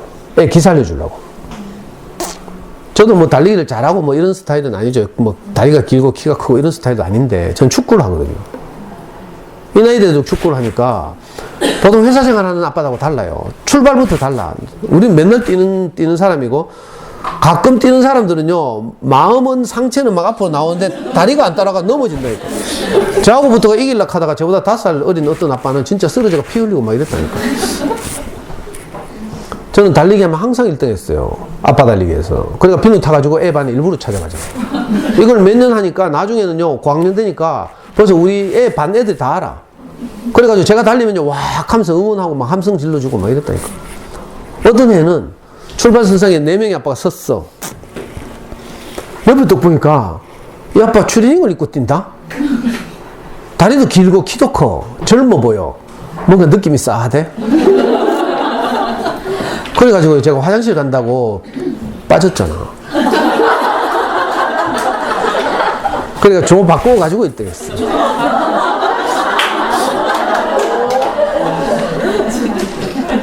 근데 뛰었으면 어떻게 될지 몰라. 퍼펙트 1등을 놓쳤을지도 모르죠. 근데 있잖아요. 신기한 일이 벌어졌어요. 우리가 대명중학교 2학년이 됐는데 그 중학교 가면요 운동회랑 가고 체육대회를 하거든. 체육대회를 하는 거라. 근데 애가 2학년 계주 대표가 됐어요. 자기 반 계주 대표가 됐어. 뭐 학년 대표 될 정도로 빠른 건 아니고 신기하죠. 맨날 운동회 때 꼴찌 하던 놈이 반 계주 대표가 됐다니까. 그래서 제가 너무 기쁘고 막 신기하고 이래가지고 애한테 뛰어가고 물어봤잖아요. 야, 너 반에 전부 소마비 환자들밖에 없나? 애가 그럴 수 없는 애가 대표가 됐다니까. 그랬더니 애가 시니컬하게 하는 말이 몰라. 경도를 열심히 해서 그런가? 이렇게 하더라고. 경도 못 알아듣네. 경찰과 도둑놀이라고. 애들 대유행하거든. 한 놈 경찰, 한 놈 도둑해가 막 잡으러 다니고 막 그때 대유행했어요. 그때 근데 우리 애만 경찰과 도둑놀이 했겠어요? 다 했지. 그러니까 경찰과 도둑놀이 해서 그래 뭐 계주대표가 됐다는 설득력이 없죠. 제가 생각하는 이유는 딱 하나예요. 왠지 알아요? 2월생이라서 지보다 몇 달 빨리 태어난 아이들하고 이 신체 발육 정도가 차이가 많았는데 자라면서 어떻게 돼요? 갭이 점점 줄어든 거예요. 그 중학교 2학년 되니까 비슷해진 거지 뭐. 비슷해졌는데 그 반에 잘 뛰는 애 없고 이러니까 계주대표가 된 거예요. 자, 우리 아이들이 어릴 때 학습적인 부분에서 똑같아요. 좀 늦을 수 있다니까? 근데 뭐 10월생이라서 늦고 12월생이라서 늦고 이런 거 있죠. 기다리면 돼. 근데 많은 엄마들이 꼭 1월생, 2월생 옆에 내 아들 따라 잡으려고 있잖아. 애들 막 쪼아 붙인다? 그럼 어떻게 돼? 애들 고무줄 너무 당기면 어떻게 돼요? 끊어지죠? 탄력을 잃게 돼요. 우리 애들은 가능성이 많은데 그냥 가만히 놔두면 알아서 잘할 낀데 꼭 막 그 1월생 옆에 내하고 막 같이 가려고 막 이 초등학교 엄마들이 가장 쉽게 범하는 오류예요. 그리고 꼭 이 출생월의 차이가 아니라 하더라도 같은 달에 태어났어도 이 인지능력이 발달하는 정도가 다 달라요. 어떤 애는 이게 메커니즘이 빨리 자라는 애들이 있어. 키도 있잖아요. 어떤 애들은 초등학교 3학년 때 쑥 자라는 애들이 있고, 어떤 애는 5학년 때 쑥 자라고, 어떤 애는 고등학교 1학년 때 자라고 이래요. 키도. 그 중학교 때 제일 크다고 막 주먹질하고 막 학교에서 짱하던 애들 있잖아요. 그거 믿고 초등학교 때 그러다가 중학교 가면 역전되잖아. 실제로 우리의 학교에도 그래. 남명 초등학교에도 그런 사례가 있어요. 어떤 애가 초등학교 때까지 짱했다니까. 근데 그거 믿고 중학교 2학년 때 또 계속 극하다가 있잖아요. 근데 짱 못하던 2등 하던 애가 있었어. 이 역전됐잖아. 무슨 말인지 알겠어요? 아이들마다 어떤 것이 잘하는 그게 다 달라. 그래서 어떤 애는 구구단을 외우는데 초등학교 들어가기 전에 구구단 외우는 애도 있다니까. 근데 어떤 애는 4학년, 5학년 돼도 8단, 9단 가면 버벅거리는 애가 있어요. 이상하죠? 근데 나중에 크고 나면 구구단 다 해. 여러분들 뭐 수학 되게 못했을 거 아니에요, 보나마나. 근데 지금 백화점 가서 물건 사고 나면 전표 계산 다 하죠? 4학년 첫 단원이 큰 수인데 이거 얼마나 골치 아픈 줄 알아요? 네 자리씩 끊어 읽고 막 이래야 되는데, 여러분들 이제 백화점에서 물건 사고 그 주르륵 이거 있잖아. 우리 와이프도 맨날 백화점 갔다 오면 집에서 이거 두드리고 있다? 더하고 빼고 막 혹시 한 개라도 더 찍혔나 싶어가지고 그거 다 하죠, 계산. 예를 들면 이런 거랑. 애들은요, 가만히 놔두고 기다려주면 언젠가 자기 가능성을 활짝 꽃피울 날이 와요. 그때까지 뭐 해야 돼요? 힘을 길러줘야 돼. 아까 말한 생각하는 힘, 사고력이라고 하죠, 사고력. 창의력, 집중력, 이런 거. 창의력을 기르는 가장 좋은 방법이 뭔지 알아요? 다양한 좋은 어린이책을 읽는 거라. 저기 똑같은 저거 한번 봐요. 제 맞은편에 있는 저거. 저런 거 말고. 저 봐요. 여기서 여기까지 똑같죠? 색깔도 파스텔 톤도 똑같죠? 저런 거 읽어가지고는 절대로 창의력 안 자라요. 그거 말고 어떤 좋은 그림책이 측면에 있겠지. 좋은 그림책들 보면요, 크기가 들쑥날쑥 다 달라. 어떤 건 앞으로 튀어나왔고, 어떤 건 위로 넓적하고 뭐. 저는 처음에 어린이 선생님 다니면서 책을 샀는데 짜증났다니까. 책 꽂이 꺼주려고 크기가 다 다르고 막 문이 안 닫히고 막. 근데 알고 보니까 이런 다양한 형태의 책들이 아이들의 창의력을 자라게 하는 거예요. 거기 보면요, 그림을 그리는 기법 다 다르고요. 뭐 희한하다니까. 어떤 그림책에는 막 앞치마가 들어있다? 펠릭스의 세계 요리 여행 하는 그림책이 있는데, 이거 유명한, 우리 애는 요리를 좋아해가지고 요리책 좋아했는데, 거기 보면 앞치마가 들어있어요. 또 여러분들 뭐 다 알겠지만, 어릴 때 꼬마들 보면 팝업북이라고 책이 막 위로 튀어나오고 막, 옛날에 저 해리포터 처음 나왔을 때 해리포터와 호그와트에 성격하면서 막, 어떤 책, 영어책 우리 샀는데 보니까 책 안이 막 쫙 호그와트 성이 막 올라오더라? 이런 그림책도 있어. 이런 다양한 어린이 책들을 만나는 것이 아이들의 창의성도 자라게 하죠. 그리고 일단 이렇게 길게 보고 키워야 되는데, 여러분들 뭐 제가 강의하기 전에도 이미 책 읽기가 중요하다는 거 다 알고 있죠? 분명히 알고 있어요. 근데 이상한 일이 벌어져요. 여러분들 아이들 어리니까 제가 필름을 거꾸로 돌릴게요. 미리 아이들이 다 자라서 지금 수능 치러 갔다고 하고 한번 생각해 봅시다. 수능 치러 가보면요, 감독들 가보면 한 교실에 30명이 시험을 쳐요. 자기 인생에서 가장 중요한 시험, 첫 교시가 국어예요. 우리 애는 공부 굉장히 잘하는 애였는데 막 수능날 되니까 막 애가 긴장해가지고 우황청심하면 아빠 먹을까 하고 막 이렇다니까. 어떤 여학생들은요, 마음 약한 여학생들은 시험지를 받고 20분 동안 글자가 안 보이는데 휑하게 막 백지 상태, 이런 애들도 있어요. 이 국어시험 치러 갔어요? 8절지로 16쪽인가? 인쇄된 문제지가 주어져요. 그리고 지문마다 있잖아요. 문제는 달랑 3문제씩 밖에 안 달려있어. 새가 빠지게 읽고 있잖아. 밑에 문제 풀러 내려가잖아. 그럼 또 위로 올라가라 한다. 밑줄 친 기억부터 미음 중에 용법이 다른 것 하나를 고르시오 하면 또 지문으로 가서 막 기억부터 미음 찾아야 되죠. 이렇게 하고 있다 보면요, 30명 중에 29명은 시간 부족이라. 이상하죠? 우리말 시험인데. 그리고 그 엄마들이 어릴 때 책 읽기가 중요한 거 다 알았는데 이상한 일이에요. 원래 정상적으로 하면 주한된 시간 내에 문제 다 풀고요, OMR 카드에 마킹 다 하고 그 다음에 한 30초 남아야 돼. 남으면 수험표 뒷면에 정답 옮겨 적어야 돼. 그래야 저녁에 가채점 하거든. 근데 이거 할 시간이 없어요. 한 교실에 한두 명밖에 안 된다. 이거 하는 애가. 이상은, 저는 지금 생각해도 아이러니예요. 근데 이 아이들의 부모들이 다 체육기가 중요하다는 거 알고 있었어. 동네에 따라서 교육도 다 받았고. 미스테리죠, 미스테리. 다시 필름을 돌려서 고등학교 1학년 교실로 가봅시다. 고등학교 1학년 딱 들어가면요. 자기 공부 시간, 주로 주말과 야자죠. 수업 빼놓고는. 이 시간대 주로 무슨 공부하는 줄 알아요? 50% 이상을 수학 공부해야 돼요. 우리 애도 영동고등학교 처음 들어가가지고 공부 잘하는 애들 50명, 60명을 뽑아가지고 610명 중에 60명을 뽑아가지고 심자라는 걸 시켜. 보통 야자는 7시부터 9시까지. 심자는 9시부터 11시까지.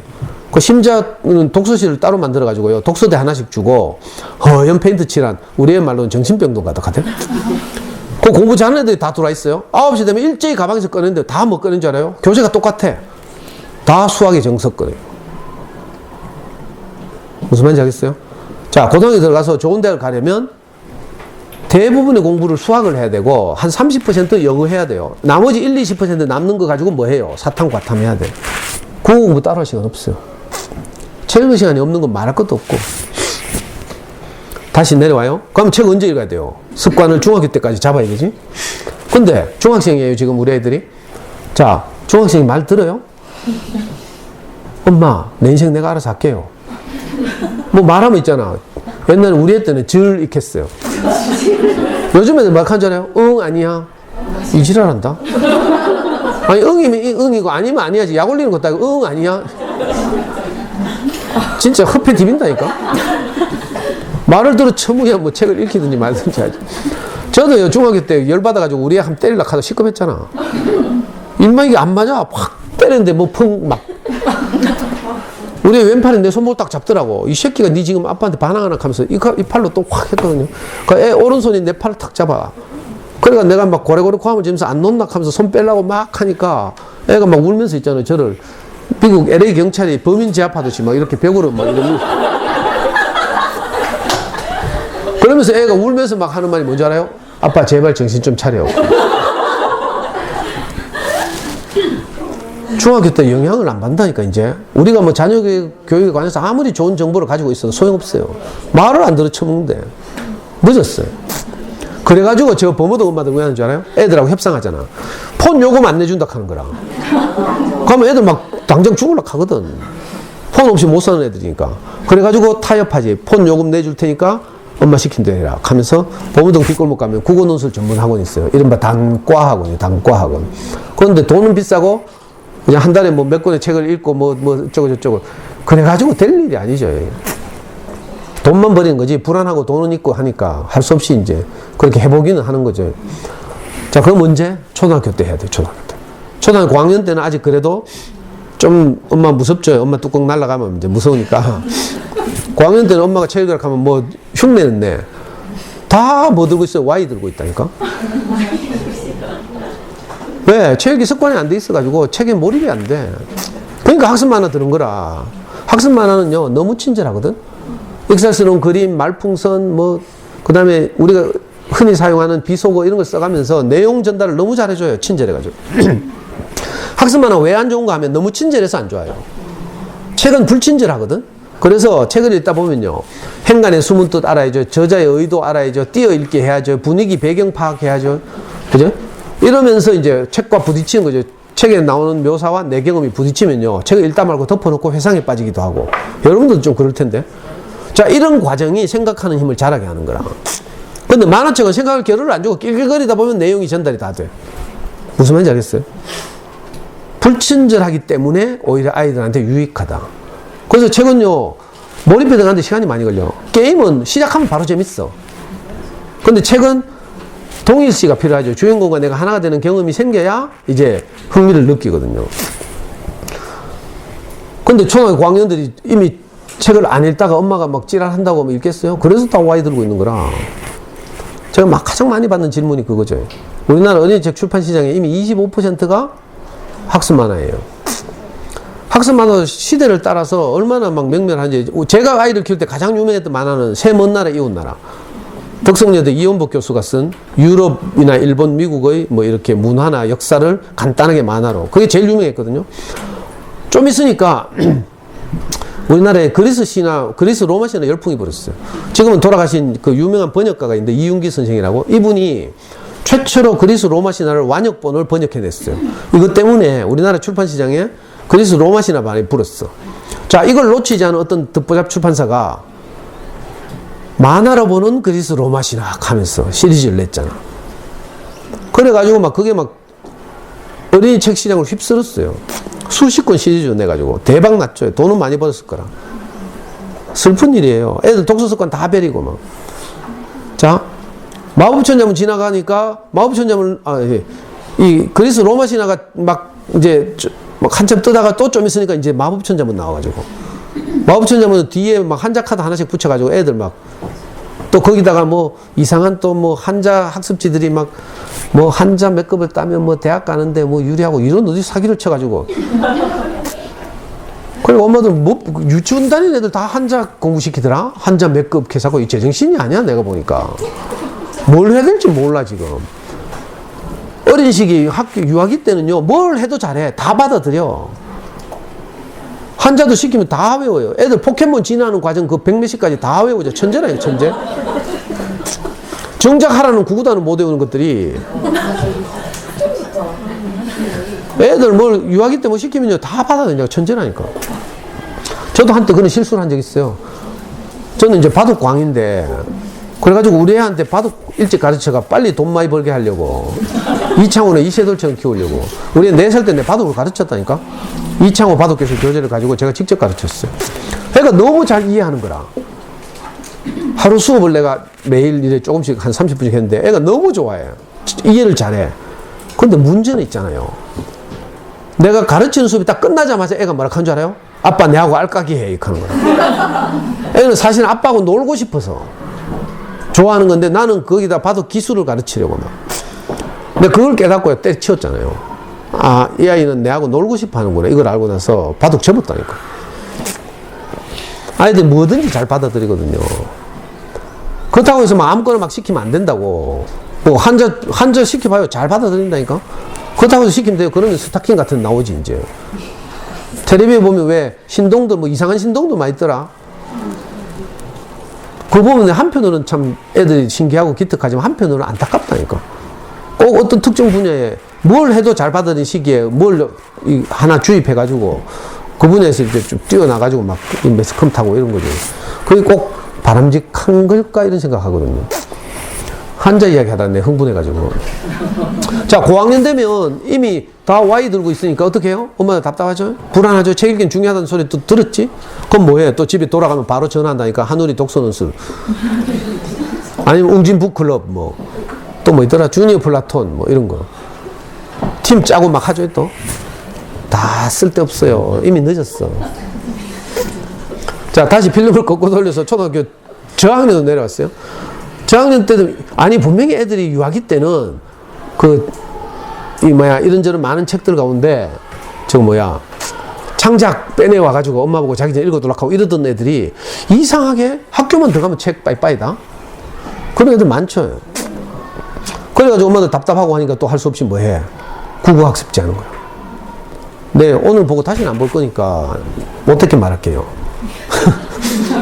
근데 분명히 2년 전에도 다시는 안 볼 줄 알았는데 또 봐가지고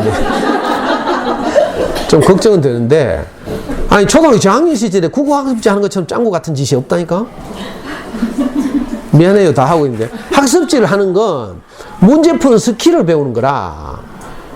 그지? 그것보다 뭐예요? 실력을 향상시켜야 되죠. 실력을 향상시키는 건 아이들의 실력이라는 건 독해력, 어휘력 이런 거거든. 그걸 향상시켜야 되지. 문제 푸는 스킬은요, 있는 실력을 확인하는 거지. 그리고 길게 보면요, 문제 푸는 스킬을 언제 배워요? 고등학교 가면 3년 내에 문제 풀어. 오답하고. 여러분도 해봤죠?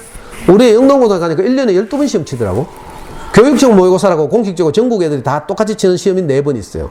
또 사립학교다 보니까 사설 모의고사 돈 주고 뭐 몇만 명씩 이렇게 치는 시험이 있어요. 그것도 4번 쳐. 8번이죠? 중간기말 총 12번.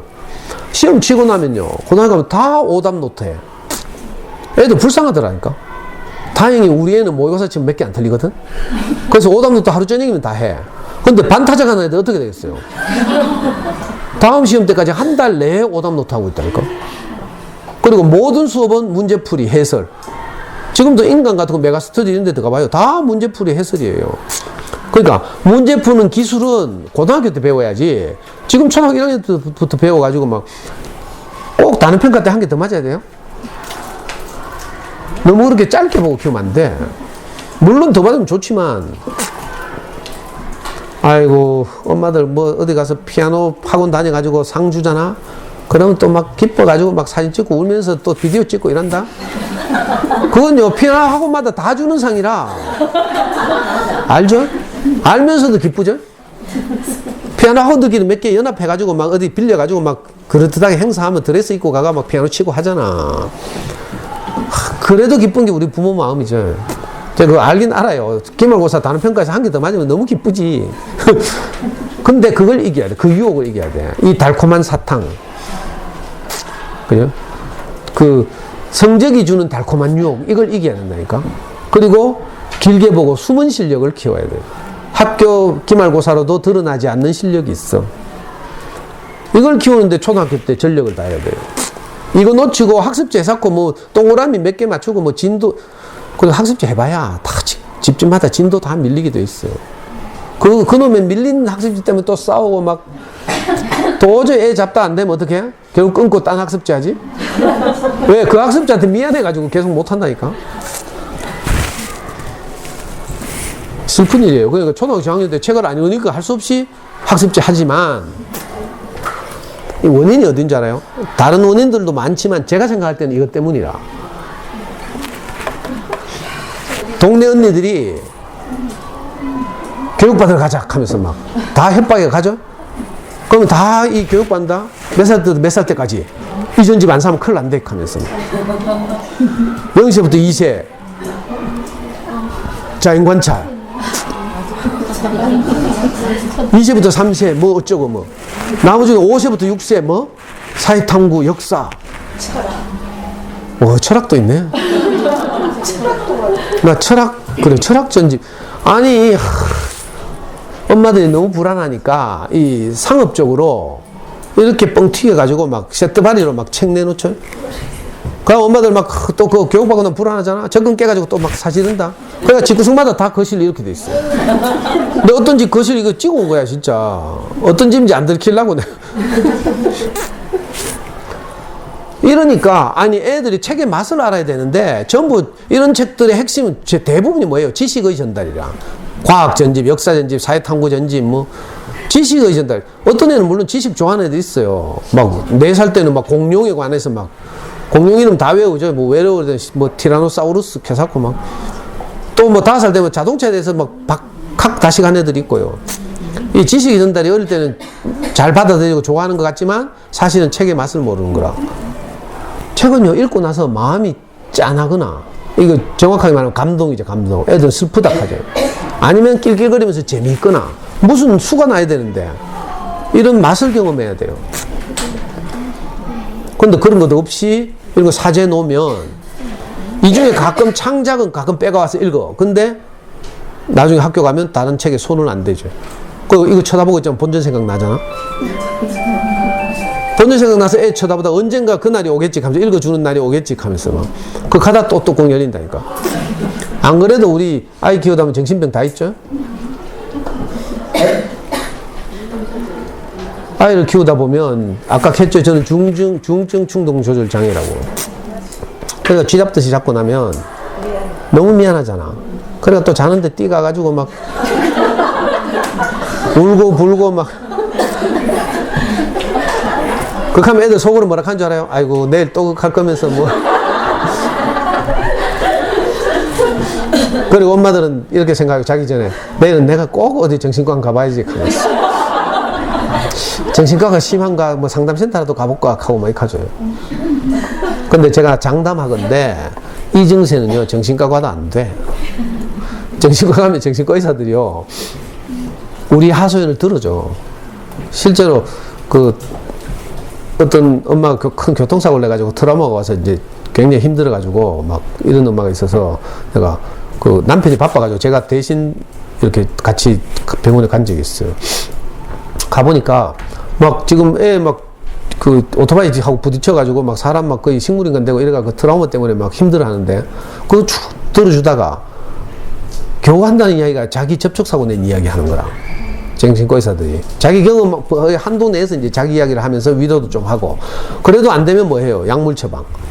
신경안정제, 니는 신경안정제, 니는 항우울제. 뭐 이런 식으로.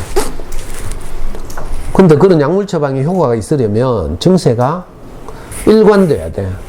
풀타임 사이코라 해야 되거든. 근데 우리가 아이를 키우면서 이 발작하는 증세는 풀타임이 아니고 파트타임 사이코예요. 맥시멈 2시간. 2시간 지나면 다 제정신 돌아오죠? 제정신 돌아오니까 막 뛰다가 울고불고 하잖아? 저도 이거 많이 했어요. 내가 어떻게 알겠어요? 저는 우리 애 침대에 머리맡에 가가지고 무릎 꿇고 있잖아요. 애 손잡고. 아빠가 아까 미쳤는갑다 하면서. 진짜 울면서 많이 용서를 구하고요. 아빠 지금 교회 열심히 다니면서 목사님 말씀 듣고 있으니까 좀 있으면 인간 될 거야 하면서. 그렇게 많이 빌었어요. 그때마다 아이가 고맙게도 저를 용서해주고 이랬죠. 근데 엄마들하고 저하고 다른 점이 딱 하나 있었어요. 여러분들은 애 잡았잖아? 그럼 다음날 반드시 동네 언니 불러가지고 또 신시한탄한다? 커피 마시면서. 그럼 그 언니들이 뭐라 한 줄 알아요? 봐라 하면서. 네가 집구석에서 무슨 자기주도 학습한다고 뭐 까불다가 봐라. 애하고 관계만 나빠진대. 하면서 빨리 어디 보내라. 이렇게 근데 어디 보낸다고 관계 좋아져요? 초등학교 때 특히 어디 보내게 되면 그때부터 큰일 나는 거라. 왜? 우리 애가 어떤 단원을 어려워하는지 몰라. 분수에 나누시면 어려워하는지 소수에 나누시면 어려워하는지 모른다니까. 어디 보내고 나면. 내가 직접 해봐야 잡더라도 알지. 근데 저는 다행히 옆에 언니가 없었잖아. 그러니까 제가 실패를 해요. 좌절하죠. 그래도 거기서 포기하지 않았어요. 다시 털고 일어서서 아이 손을 잡고 또 하루를 보내고 이렇게. 그걸 꾸준히 하다 보면요. 우리도 잘하게 돼 있어. 무슨 말인지 알아요? 우리가 늙어가잖아. 나이 들어가죠. 슬픈 일이잖아요. 육신적으로 우리가 나이 들어가지만 인격적으로는 성숙해 갈 수도 있어요. 내 생각을 고수하고 막 이러면 늙어가면서 고리타분해지죠. 이러면 무슨 소리 듣는가 하면 꼰대 소리 들어. 근데 있잖아요. 아이를 키우는 과정에서 내가 어떤 게 있잖아요. 그걸 내려놓고 아이하고 소통하고 이걸 계속 해봐요. 그러다 보면 나도 주제 파악이 되고. 여러분들 화장해가지고 이렇게 이쁘게 앉아있을 때는 그럴듯하죠. 집에 가서 애들한테 행패 부릴 때 보면 요걸 얼마나 잘하는지 있잖아요. 저는 어릴 때 슬럼가에서 자라가지고 진짜 욕 잘하거든요. 네이티브 스피커야. 근데 저만 욕 잘하는 줄 알았더니 그게 아니더라니까. 집구석에서 엄마들 애들한테 욕하는 거 보면 뭐 선수야, 선수 전부 다. 근데 그렇게 뚜껑 우리가 자주 열리는데 또 책 때문에 뚜껑 열려도 되겠어요? 여러분들은 아이들하고 절대 독후활동 하면 안 돼. 독후활동은 전문가들, 선생님들한테 맡기고, 그죠? 집에서는 아이들에게 좋은 어린이책을 골라주고. 요즘 도서관 얼마나 좋아진지 알아요? 옛날에 저 때는요, 학교 도서관에 쓰레기통이었다니까. 가정통신문이 와요. 집에서 어린이책 한 권씩 보내주십시오. 하면. 제가 그 통신문 받자 말자 바로 드는 생각이 우리 집에서 제일 버리고 싶은 책 뭐지? 아까우니까. 그래가 그걸 애 가방에 넣어줬어요. 그러면 남명초등학교 도서실에는 다 그런 책으로 가득 찼겠지? 읽을 책이 없었어. 그리고 남부도서관 가면 어린이 열람실 없어. 알아요? 근데 요즘 우리 집 앞에 가면 달서 어린이 도서관 있다니까. 학교 도서관에도 사서선생님 배치돼 있죠. 학교 예산으로 좋은 어린이책 많이 구입하고 있어요. 아직도 덜 구입해가 지금 아직 저 싸구려 전집들 많이 있는데. 좋은 어린이책 목록을 사서선생님한테 주라니까. 이런 책 좀 구입해 주세요 하면서. 모르겠잖아요. 우리 카페 오시면, 우리 대구 부모교육연구소 운영한 다음 카페 있어요. 대구 부모교육연구소 오시면 도서 목록 엑셀 파일이 있어요. 제가 직접 만든 건 아니고요. 우리나라에서 가장 권위 있는 기관 어린이 도서 연구회라는 단체가 있어요. 이 단체가 창립 20주년 기념으로 우리나라에서 발간된 모든 어린이 책을 전문가들이 읽고 해가지고 가려내거든. 이 작업을 해마다 해요. 20주년 기념으로 2014년까지 발간된 모든 어린이 책 목록을 정리해놨어. 거기는 좋은 만화를 정리해 놓기도 하고요. 좋은 외국 동화, 좋은 뭐 그림책 이런 식으로 분류별로. 그 파일을 누가 다운받아가지고 학교에 제출하라니까. 앞으로 예산이 허락하는 한에서 이런 책 좀 빌려주세요 하면서. 그럼 주옥 같은 어린이 책들 진짜 많아요. 무슨 이야기 하다 여기까지 갔노? 그래, 옛날엔 제가요, 강의할 때, 제가 젊을 때는 이 책 빨리 갖다 팔아치우라고 했다니까. 왜? 보고 있으면 뚜껑 열리니까. 본전 생각나고 애는 안 읽지 속상하잖아요? 근데 제가 이렇게 명강의를 하는데도 아무도 안 갖다 팔더라? 근데 요즘 내가 알았잖아. 아, 이거 인테리어라서 못 파는구나. 집에 손님 오면 거실 뻥 뚫히면 안 되잖아. 인테리어. 아, 내 엄마들 마음을 알고 이제 팔라 소리 못 하잖아. 팔지 말고 그대로 두고 아빠 아이디, 엄마 아이디, 아이들 둘 아이디, 내 아이디를 도서관에 만들면요. 일주일에 40권 정도 책을 빌릴 수 있어요. 정말 주옥 같은 책. 저는 일주일에 10권에서 15권 그림책을 샀다니까, 어릴 때는. 글줄책은 더 적겠죠. 그죠? 그렇게 꾸준히 책을 읽어 나가다 보면 이상하게 뭐가 자란다니까. 아까 말했죠?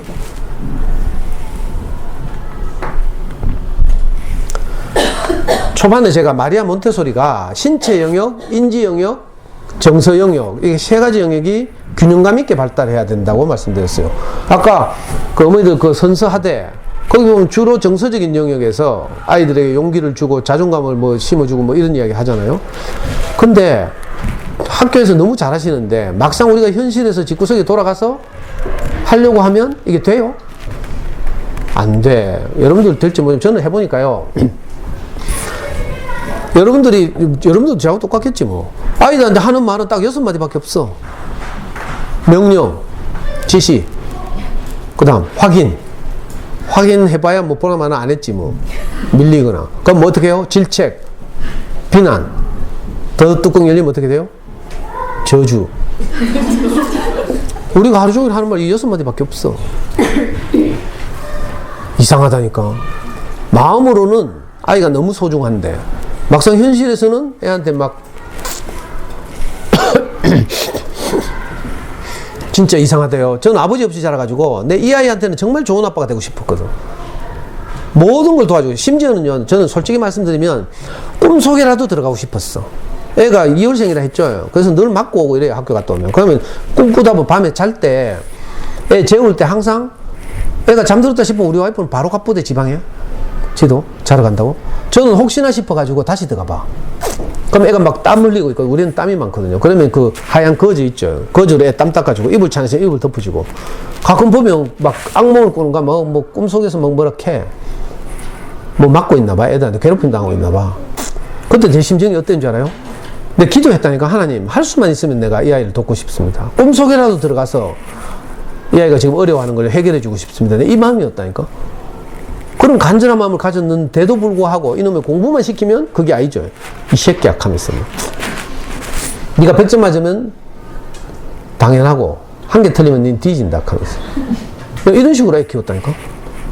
그러니까 정서적으로 아이하고 저하고 점점 거리가 생기죠. 아이는 아빠를 무서워하고. 그게 아닌데 난 아이가 너무 소중하고 있잖아요. 자랑스럽고 이런데. 근데 아이는 아빠를 그렇게 생각하지 않는 거라. 너무 갭이 컸어요. 안타까웠죠. 이것 때문에 많은 참 자책도 하고 저도요, 불면의 밤을 보내고 이랬는데 정말 다행스러웠던 것이 있어요. 제가 우리 애하고 어린 서점을 손잡고 다녔다 했잖아요. 좋은 어린책을 사와서 아이한테 읽어줄 때는 이야기가 달라져. 내가 불안에 쫓기고 막 이랬는데도 밤에 있잖아요, 늦게 아이한테 좋은 그림책 읽어주잖아요. 그러면 그림책과 내가 하나가 되는 거죠. 그래서 저는 애가 책 읽어주다 많이 울었어요. 책 읽어줄 때만큼은 제가 제 마음을 아이한테 표현하는 거라. 넌 너무 소중하단다 하면서. 그림책 중에 그 유명한 책이 있거든요. 언제까지 너를 사랑해, 이런 그림책이 있어요. 그 책 보면 진짜 감동적인데. 그 어머니가 아이를 키우는 과정에서 많은 일들이 있는데 항상 저녁 때 되면 애한테 극하는 거라. 엄마는 너를 사랑해, 언제까지나. 어떤 일이 있어도 엄마는 너를 사랑해. 이걸 계속 반복해요. 걔가 아기 때나 청소년 시기나 대학 가서나 계속 극한다니까. 책이 끝날 때쯤 되면 그 말을 계속 듣고 자란 이 어린 아기가 아빠가 됐어. 자기 딸을 안고 있잖아요. 창문 너머로 엄마를 회상하면서 똑같은 말을 하고 있어요. 아빠는 너를 사랑해, 언제까지나. 어떤 일이 있어도 아빠는 너를 사랑해. 이렇게 한다니까. 내용은 단순한데 굉장히 감동적이에요. 저는 이 책 아이한테 읽어줄 때마다 막 감동이 돼가지고 내 모든 마음을 끌어내서 아이한테 표현하고 이랬지. 좋은 그림책 읽기는 그러니까 인지 능력을 향상시킬 뿐만 아니라 정서적으로도 아이에게 우리가 맨정신으로 하지 못하는 일을 하게 하는 거라. 여러분들 애 사랑한다고 말할 때 언제예요? 주로 애 잡았을 때밖에 없어. 쥐 잡듯이 잡은 날. 그날은 애가 너무 안 돼가지고 도저히 그냥 못 자겠죠? 독한 엄마들은 그냥 자더라. 또 가서 미안하다 하면 또 애 저거 버릇될까봐. 근데 보통 엄마들은 가서 빌죠. 붙들고 울고 막 우리 딸 사랑해 하고 막 엄마가 아까 미쳤나봐 하고 막. 그러니까 잡은 날 어쩌면 감사할 수도 있어요. 잡은 날 내 마음을 표현할 수 있으니까 너무 미안해가지고. 근데 꼭 안 잡아도 돼. 그 좋은 그림책, 좋은 어린이책을 사서 빌려서 아이들하고 읽어주는 이 작업을 한번 해봐요. 그러면 인지 능력이 향상될 뿐만 아니라 정서적으로도 우리가 아이에게 마음을 표현하기가 너무 좋아. 저는 이것 때문에 아이의 관계가 다 회복됐어. 예를 들어서 늘 소개하는 책 하나를 예를 들게요. 많은 책들이 있지만 엄마가 화났다 이 그림책 있어요. 예를 들어서 도서관에서 이런 그림책을 한번 빌려봐요. 이 책 보면 엄마가 어느 날 상태가 좋았나 봐. 애한테 애가 가장 좋아하는 짜장면을 시켜줬어요. 짜장면을 시켜줘서 애가 막 허겁지겁 맛있게 먹고 있죠. 근데 어떻게 돼요? 애가 짜장면을 먹다 보면 어떻게 돼요? 흘리고 쏟고 묻히고 난리가 나죠. 제가 그래가지고 어느 날 엄마들한테 이 엄마 봐. 슬슬 스팀 오르고 있죠 지금. 저 여기 팔 허리춤에 올라가는 각도. 적할 것 같으면 내가 짜장면 시켜주지 말고 치킨 시켜주라 했거든. 그랬더니 엄마들이 하는 말이 치킨 시켜줘도 똑같아요 이렇게 하더라. 다 쏟고 흘리고 뭐 무 쏟고 막 이러죠. 그러니까 애들이 그런 거라 그게 당연하다고 얘기해야 되는데 이상하게 우리는 또 그걸 못 보고 있잖아. 그래가지고 고함 확 질렀어. 빨리 들어가서 씻고 옷 갈아입고 빨리 숙제해 하면서. 그래가지고 애는 막 갑자기 짜장면 먹다 말고 놀래가지고 목욕탕에 뛰어갔죠. 엄마한테 쫓겨가지고. 뛰어가지고 이제 열심히 씻고 있어요. 씻다 보니까 거품 너무 많이 짰어. 그래가지고 엄마 목욕탕 청소하던 생각 나가지고 청소 놀이를 하고 있다. 자, 조금 전에 엄마가 뭐라 했어요?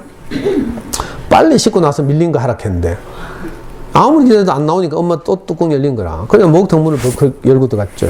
이제 머리 쥐 뜯고 있잖아.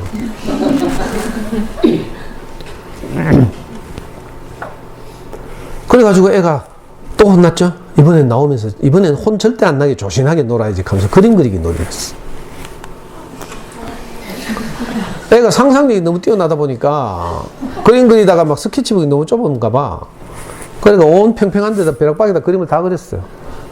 진짜 창의적이죠. 이걸 창의적이라고 봐야 되는데 엄마 또 막 드디어 이제 그래가지고 드디어 저주하기 시작하죠. 제가 말씀드렸어요. 우리가 하루 종일 하는 말은 그거밖에 없다고. 명령 지시, 확인, 질책 비난. 막판에 안 되면 저주. 지금 막 뭐 투하하고 있죠. 폭탄 투하하고 있죠. 애 생각은 어떻겠어요? 엄마는 내가 하는 짓마다 따라다니면서 지랄하네. 이런 생각이에요. 자, 도서관에서 이 책 딱 빌려서 읽어줘 봐요. 애들이 바로 이거 우리 집 구석하고 똑같네. 이게 동일시라 동일시. 전문적으로 말하자면 자, 동일시, 아이덴티피케이션. 여러분들이 태양의 후예 보면서 송혜교하고 지가 비인이 되는 거하고 똑같죠. 이게 동일시라. 그래가지고 오해가 생겨가지고 송중기하고 오해가 생기고 막 이카면 막 아슬아슬하고 막 위태위태하고 이렇죠. 오해가 풀리고 막 얘가 끌안고 뽀뽀하고 이러면 막 지가 뽀뽀하는 것 같이 막. 자, 이 과정을 카타르시스, 자기 정화라고 보여요. 내면의 정화. 이 엄마가 화났다는 책을 예를 들면 엄마한테 혼날 때 자기도 속상하고요. 엄마한테 사랑받을 때 자기도 사랑받는 것 같고 이렇죠. 이런 과정. 애가 너무 작아졌어요. 이 작가는 최숙희 작가는 절묘하게도 애가 자존감이 낮아진 줄 하도 혼나니까 자존감이 낮아지는 것을 애가 크기가 작아진다고 비유했어요. 점점 크기가 작아져서 나중에는 애가 눈에 보이지 않게 됐어. 우리도 왜 뚜껑 확 날아가고 눈에 비는 게 없죠. 애가 뭐 상처를 받기나 말기나 막 우리 성질대로 해퍼붙잖아. 애가 우리 눈앞에서 사라진 거죠. 그제서야 엄마가 제정신이 돌아온 거라. 하도 해퍼붙고 나니까 애가 안 보이니까. 그래가지고 막 애가 찾는다고 막 온 동네방네 울며 불며 애 찾으러 다녀요. 근데 알고 보니까 애가 너무 작아져서 울다 지쳐서 엄마 치마 밑에서 잠들어 있었어요. 자다 보니까 엄마가 막 울며 불며 지를 찾네? 아까 막 혼낼 때는 계모 같았는데 지금 울면서 막 자기 찾으러 다니고 막 이러니까 지난번 맞는갑다 싶겠죠. 그래가지고 엄마 나 여기 있어 하면서 나오잖아. 그러니까 엄마가 막 있잖아요. 우리가 하는 거하고 똑같죠? 제정신 돌아오고 나서 우리가 하는 대사. 사나 미안해, 사랑해, 우리 아가 하면서 막 끌어안고 막 울고 있어요. 그러면 이제 이 아이도, 이 책을 읽는 아이도 이 주인공과 함께 아, 엄마가 나를 사랑하시는구나 이걸 알게 돼요. 이게 저는 이 책을 한 권 딱 읽고 덮잖아요. 뭘 깨닫는다니까. 이걸 보고 전문적으로 인사이트니스, 통찰. 우리가 막 쫓아가가지고 막 안 캐도 아들 다 알아. 여러분들이 립 서비스로 왜 그죠? 숙제 빨리 시키려고 엄마는 사랑해 하고 그래 하고 막 이렇게 하죠. 그럼 애들 다 안다니까 이거 립 서비스구나. 아니면 이게 진심으로 하는구나. 이걸 다 안다니까 애들이. 그러니까 이렇게 도서관에서 아이들의 마음을 달래주는 책, 이런 책을 빌려서 이렇게 해야 돼. 이상하게 뭐 지식의 전달 뭐 이런 거 자꾸 하고 있다. 요즘요 지식 소용없어요. 지식은 네이버에 다 나와. 네이버에 없으면 구글 치면 다 나오고요. 아까 우리의 그 창의력 경진대 할 때처럼 지식을 다 제공하고 거기서 그 아이의 생각을 묻는 거야. 옛날에는 한 개인이 많은 지식을 암기하고 있으면 똑똑하다는 소리 들었어요. 요즘은 그런 필요 없어요. 다 공개되고 있다니까.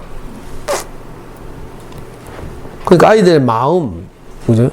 이런 게 자존감이 높고 자기 긍정감 이런 게 그죠? 생기고 이래야 되죠. 그런 걸 어릴 때 해야 되는데.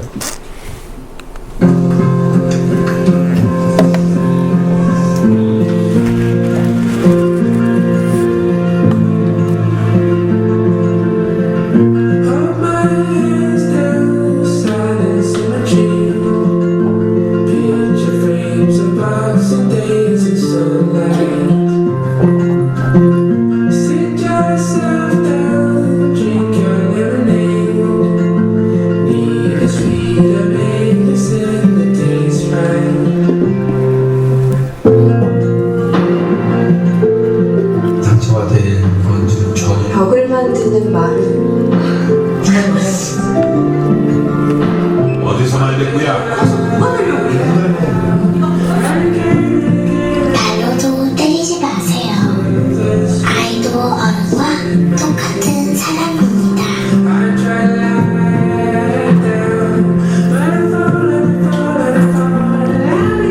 함께 해주세요. Save the Children. 100년의 믿음. 전 세계적으로 가장 권위 있는 비정부기구죠. 어린이를 위한 비정부기구 Save the Children에서 우리가 일상적으로 아이들에게 상처가 되는 말 100가지를 정리했어요.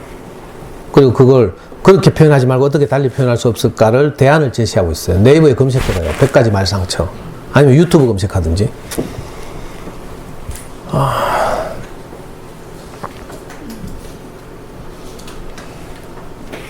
저도 우리 아이 키우는 과정에서 이런 수많은 실패, 좌절 이런 걸 경험했거든요. 근데 그러면 그럴수록 아이하고 저 사이는 나빠지고 그래서 많은 어려움을 겪었죠. 특히 사춘기 때 더 그랬겠죠. 이 짧은 시간에 다 말씀드릴 수는 없지만 저도 이제 이 아이와의 과정을 통해서 결정적 사건이 생겼어요. 그리고 제가 가진 생각들을 점점 내려놓게 됐죠. 어쩔 수 없이. 왜? 애가 말을 안 들으니까 말이 안 통하니까 잘못하면 애 죽이겠더라고. 내 생각대로 하려면 애 죽여야 돼.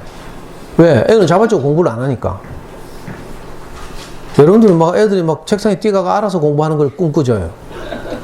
우리 애는 공신이거든요. 진짜 공부 잘해. 잠수내 안에서도 유명한 애고요.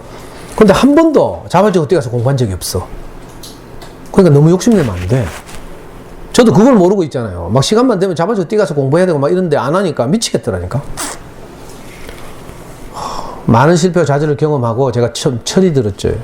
인격적으로 조금씩 성숙해져 가서 마침내 저도요, 고등학교 때부터는 뭐라고 말하게 됐는지 알아요?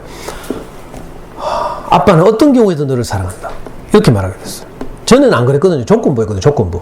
말 들으면 아빠를 사랑하고 이렇게 생각해요. 공부 잘하면 사랑하고 이렇게 생각했는데 그게 아니더라고. 아이가 너무 소중하니까. 정말 저는 아이가 영남고등학교 다닐 때요. 교복 입고 현관문을 나서는 것만 해도 너무 기특하고 자랑스러웠어요. 저는 그 시기에 공장에 다녔거든.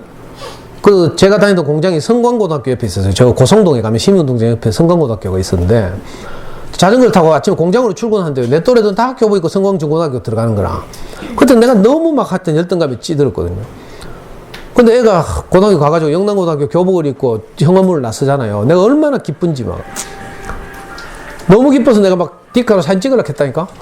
근데 이 새끼가 한 번도 협조를 안 해줘. 초상권 침해다 하고 막 얼굴 가르고 막. 그 마음이 제가 회복됐죠. 그래서 고등학교 이후로는 정말로 아빠는 어떤 경우에도 너를 사랑한다. 네가 어떤 길을 가든지 아빠는 너를 응원할 것이다. 이렇게 말했어. 그전에 네 서울대 아니면 안 된다. 서울법대 아니면 안 된다. 내가 이렇게 했거든. 근데 어떻게 제가 아이한테 행패 부리던 건 다 어디 그저 가고 없고 어떻게 좋은 아빠로 소문나가지고 토요 아침마당에서 출연하라고 연락이 왔어. 애하고 같이 출연하래. 토요 아침마당에 1시간 녹화하는데 애가 가기로 해놓고는 마지막에 틀대 쪽팔린다 하면서 안 가겠대. 근데 할 수 없이 저 혼자 녹화했잖아요. KBS 토요 아침마당 알아요? 좋은 아빠 패널로 제가 출연했다니까. 그래 1시간 동안 녹화가 다 끝났어. 아나운서가 마지막으로 저보고 가대. 녹화방송 보실 아드님한테 마지막으로 한마디 하십시오. 이렇게.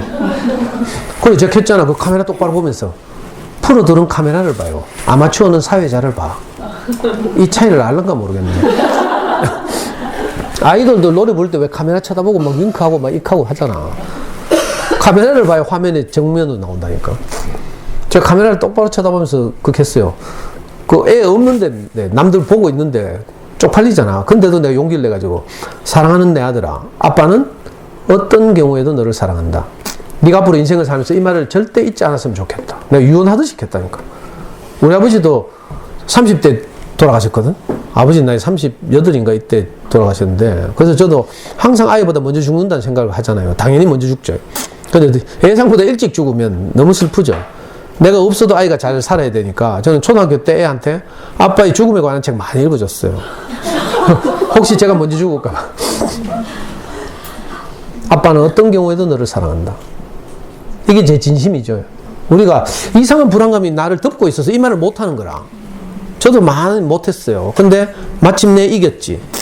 그 불안감을 뚫고 내가 그 말을 늘 했어요.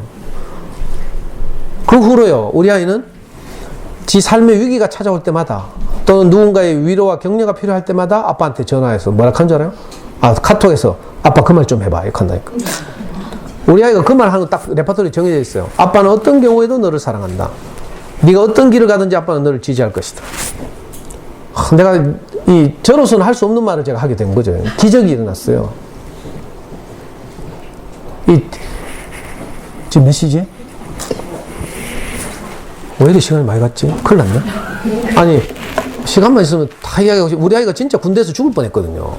구타당하고 이래가지고. 우리 아이는 해경에 근무했는데 바다에서 배 타고 다녔는데 고참한테 구타당해가지고 진짜 배에서 뛰어내릴 뻔 했다니까. 그때도 저한테 카톡이 왔어요. 해경은 일과 시간 이후에는 휴대폰을 쓸 수 있게 돼 있어. 그래서 우리가 해경을 지원해서 갔는데 고참한테 구타당해가 죽을 뻔 했다니까. 그때 저한테 카톡이 왔어요. 아빠, 그 말 좀 해봐. 그래서 내가 막 울면서 막 그 말 했죠. 아빠는 어떤 경우에도 너를 사랑한다. 그리고 우리 가족을 이렇게 행복하게 하신 하나님이 너를 지키실 것이다. 내가 막 익혔어요. 그랬더니 한 3일 견디더라. 3일 후에 또 문자가 왔어요. 새벽 6시 반에, 아침 6시 반에. 그 해경은 제일 쫄따구가 배에서 일어나서 밥을 해야 되거든.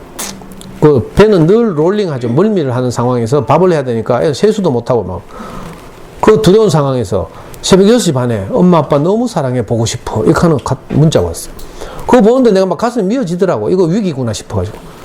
평소에 익하던 놈이 아니거든. 서울에서 대학 다닐 때는요, 막 아빠가 장문의 글을 보내면서 막 우리 아들 장하다 사랑한다 해도 씹거나 기껏 응 한자. 근데 지금 얘가 자발적으로 엄마 아빠 너무 사랑해 보고 싶어 이렇게 하는 거라. 이건 보통 일이 아니란 뜻이죠.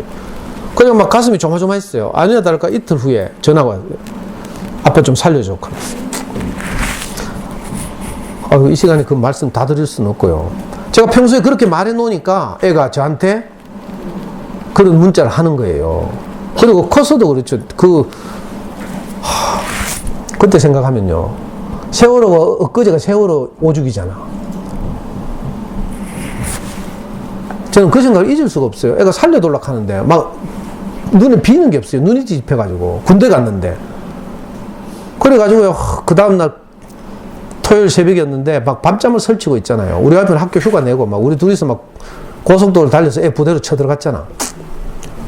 쳐들어가는 과정에서 애가 문자가 한 통 왔어요.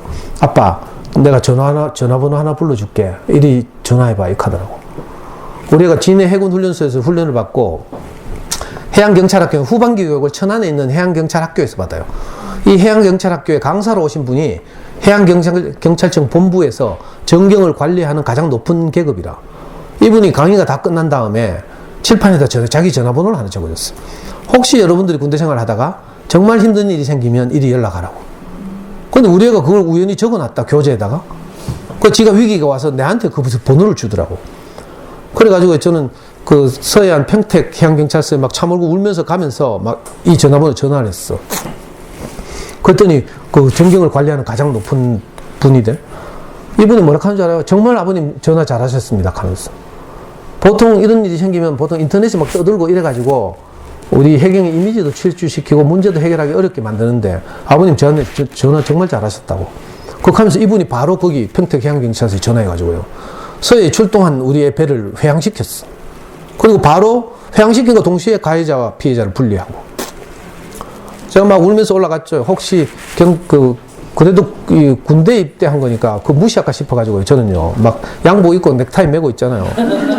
선글라스 끼고 막 바바리 코트 입고 막 가니까 벌써 막 난리가 났어. 경찰서장이 주차장에 내려와서 마중하대.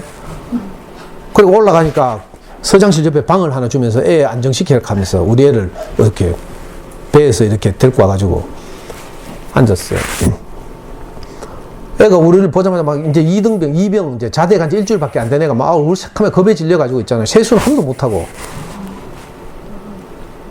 엄마 아빠를 보자마자 막 갑자기 통곡을 하는 거라. 뭐라고 통곡하는가 하면요. 엄마 아빠, 아니 막 통곡을 하기 제가 물었어요. 니 왜 우노? 하면서 갑자기. 그칸에 우리가 하는 말이에요. 엄마 아빠한테 불의를 저질러서 너무 미안해 하더라고. 그래서 제가 바로 대답했어요. 아빠는 지금까지 4살 때부터 니를 키워봤는데 니는 엄마 아빠한테 불의를 저지른 적이 한 번도 없다. 그리고 아빠는 니를 군대 보내놓고 어떻게 지내는지 너무 불안했는데 니가 이렇게 연락해줘가지고 아빠가 너 부대 와보니까 배도 구경하고 그러니까 너무 안심이 된다 하면서. 그러니까 애가 눈물 뚝 끝이 돼. 누가 니 보고 불의했다 하면 물으니까 그 지휘관들이 배에서부터 차례대로 지휘관들이 애를 인수인계 받아서 저한테 데리고 올 때까지 모든 지휘관들이 하는 말이 야 그만한 일로 뭐 부모님한테 연락해가 걱정 끼치노 하면서 우리한테 가면 우리가 해결해 줄 긴데 이 지랄한 거라.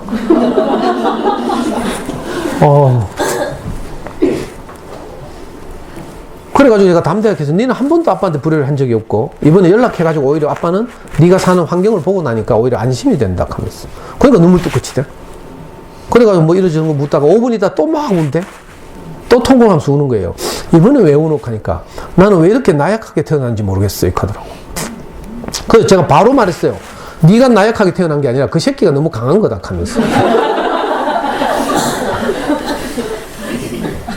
그리고 설령 네가 나약하게 태어났다 하더라도 그건 네 탓이 아니고 아빠 유전자 탓이다. 네 잘못은 없다. 그러니까 애가 눈물 또 끝이 돼. 그래가지고 제가 경찰을 그 서장하고 협상했잖아요. 가해자를 우리 아이로부터 분리해라 하면서. 그래가지고 그 가해자를 제주해양경찰서로 보냈어. 가해자 피해자 같이 있으면 또 보복폭력이 일어나거든. 신고했다 하면서 막. 그리고 우리 애는 지금 위험하니까 안정될 때까지 배에 태우지 마라 하면서. 육지에 해양경찰서 파출소들이 있거든요. 그래서 그 근무처를 옮겼죠. 그래가지고 우리 애 살았어요. 저는요, 우리가 평소에 아까 교장 선생님 말씀하신 것처럼 아까 그 선서했잖아요. 아이들의 자존감을 높이고 하는 이런 그 마음을 우리가 표현하는 것이 얼마나 중요한지 여러분들한테 말하고 싶어서. 세월호 2주기, 5주기가 아니었으면 내 뭐 책 소개해야 되는데 지금. 책 소개해야 될 PPT 생략하고 제가 이 말씀 드리는 거예요. 저도 많은 실패와 좌절을 경험했지만, 그죠? 어느 날부터 내가 그 말 한다 했죠. 아빠는 어떤 경우에도 너를 사랑한다. 네가 어떤 길을 가든지 아빠는 너를 응원할 것이다. 그랬더니 애가 위기만 되면 저한테 이렇게 SOS를 치고, 지금도 그래요. 29 청년이 됐는데 돈이 필요할 때는 엄마한테 카톡해. 지지와 격려가 필요하면 아빠한테 카톡 한다니까. 시간이 다 생략하고요. 우리는 대학을 졸업하고 2년 전에 외국에 나가서 그 일본에 취직해가지고 일본어를 갑자기 벼락치기 하더니 일본 회사에서 근무했어요. 도쿄에 그 세계 무역센터 빌딩인데 거기서 한국과 일본의 기업들 간의 인수합병 업무를 담당했어요. 두 개국을 다 잘하니까. 1년을 딱 해보더니 애가 뭘 깨달았어. 자기가 두 개 언어를 능통하게 해서 그 메신저 역할은 잘하는데 한국 기업과 일본 기업 간의 소통 역할을 잘하는데 결국 기업을 사고 파는 일이니까 이건 전문적인 법률 지식이 필요한 거라. 그래서 그건 늘 일본 로펌의 자문을 받고 이랬거든. 그러니까 지는 겨우 메신저고 전문 지식이 없는 거라. 이걸 느끼고 얘가 회사에 사표를 냈어. 아빠, 나 그만둘래 하면서. 그리고 작년 5월달에 귀국했잖아. 귀국해가지고 자기 로스쿨 가겠대. 5월달에 귀국해서 7월달에 로스쿨 입문시험이라는 걸 쳤어요.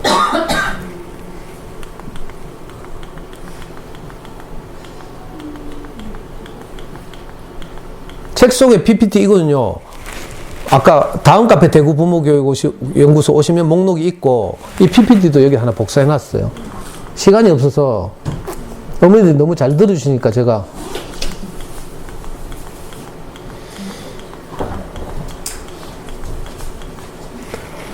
작년 5월달에 귀국해가지고요. 7월달에 문과 최상위권 아이들 중에 로스쿨을 가려고 하는 10,000명이 이 로스쿨 입문시험, 법학 적성시험이라고 하죠. 이걸 쳤어요. 두 과목 쳐요. 언어 이해라는 과목과 추리 논증이라는 과목, 두 과목 70문제를 치는데 아까도 말씀드렸지만 우리 애는 고등학교 이후로는 다른 아이들하고 똑같은 생활을 했어요. 고등학교 때부터는 SKY 가야 되니까 입시 공부하느라고. 그리고 대학 들어가서는 집 떠나서 서울 올라갔으니까 뭐 신입생 때는 홍대 클럽 다니더라. 그리고 군대 2년 갔다 왔죠. 전역하고 나와가지고 복학해서 뭐 학교생활 어영부영 하다가 취업 준비해서 외국에 취업 나갔어요. 최근 2년 동안은 주로 일본어를 사용하고 살았어요. 일본에서. 평범한 생활이었죠. 근데 있잖아요. 로스쿨 입문시험을 쳤잖아. 이 보이는 거 모르겠네. 아니, 이 언어 이해라는 과목에서 99.6%, 추리 논증이라는 과목에서 99.2%. 이거 합하면 여러분들 성적이 얼마인지 모르죠? 문과 최상위권 아이들이 로스쿨 가려고 하잖아요. 10,000명이 작년에 시험을 치는데 10,000명 중에 9등 했어요. 진짜 잘했죠? 제가 드리고 싶은 말씀이 그거예요. 어린 시절에 도서관을 다니면서 좋은 책을 빌려서 읽히는 일은 자, 인지 능력의 향상과 함께 정서적으로도 우리 아이들을 안정시킨다. 그 결과가 평생 영향을 미친다. 내 이 말씀을 하고 싶은 거라. 단순히 뭐 학습제 가지고 이번 기말고사에서 한 문제 더 맞추고 이런 차원이 아니고 좋은 어린이책 읽어주기는 좋은 책을 좋아하게 만드는 작업은 우리 아이 인생에서 평생 가는 일이다. 그만큼 초등학교 시절에 중요한 일이다. 이걸 꼭 우리는 언제 책 많이 읽었다고요? 4살 때부터 중학교 2학년 때까지. 근데 이게 28 작년에도 영향을 미치더라니까. 전국 9등 했어요. 그래가지고 원래 2월 28일 날 서울대 로스쿨 내가 입학식 갔다 왔잖아. 요 뒤통수 있어요, 우리예요. 무슨 말인지 알겠죠? 이런저런 학습지 하는 것, 물론 불안해서 하시겠지만, 가능하면요, 그것과 불안감과 싸워야 돼. 불안감에 져가지고 막, 애 쥐잡듯이 잡고 옆집 옆에 내 하듯이 하면 안 되고, 그죠? 그 불안감과 싸워서 이기고, 어떻게 해야 돼요? 엄마 아이디, 가족, 아빠 아이디, 애들 아이디를 가지고 만들어서 도서관에 가서 책을 빌리라니까. 일주일에 몇십 권씩 빌려서 같이 읽어주고요. 거실에서 함께 읽고 이야기를 나누고 이 작업을 하라니까. 이것보다 더 좋은 자녀교육 없어요. 제가 담대하게 말씀드려요. 그래서 초반에 김정수쌤 동영상 보여드렸잖아. 전적으로 저를 믿으셔야 합니다. 아이들마다 재능이 달라서 꼭 뭐 책을 좋아하고 이런다고 해서 성취가 똑같지는 않아요. 그렇지만 제가 장담할 수 있는 것은 뭔가 하면 우리 아이들이 물려받은 재능을 최대한 발휘할 수 있도록 돕는 유일한 길이다. 이 말씀을 드리고 싶어요. 그리고 아이들의 포텐은 언제 터질지 모른다. 그러니까 어떻게 해야 돼요? 기다려야 돼요. 불안해가지고 막 쪼면 안 돼. 비교는 어떻게 해요? 옆에 내 애하고 우리 애하고 비교하는 게 아니에요. 그죠? 태어난 해 다르고 가족의 문화 다르고 뭐 유전자 다르고 다 다른데 무식하게 이렇게 비교하면 안 되죠. 비교는 어떻게 하는가 하면요. 내 아이의 어제와 내 아이의 오늘을 비교하는 거야.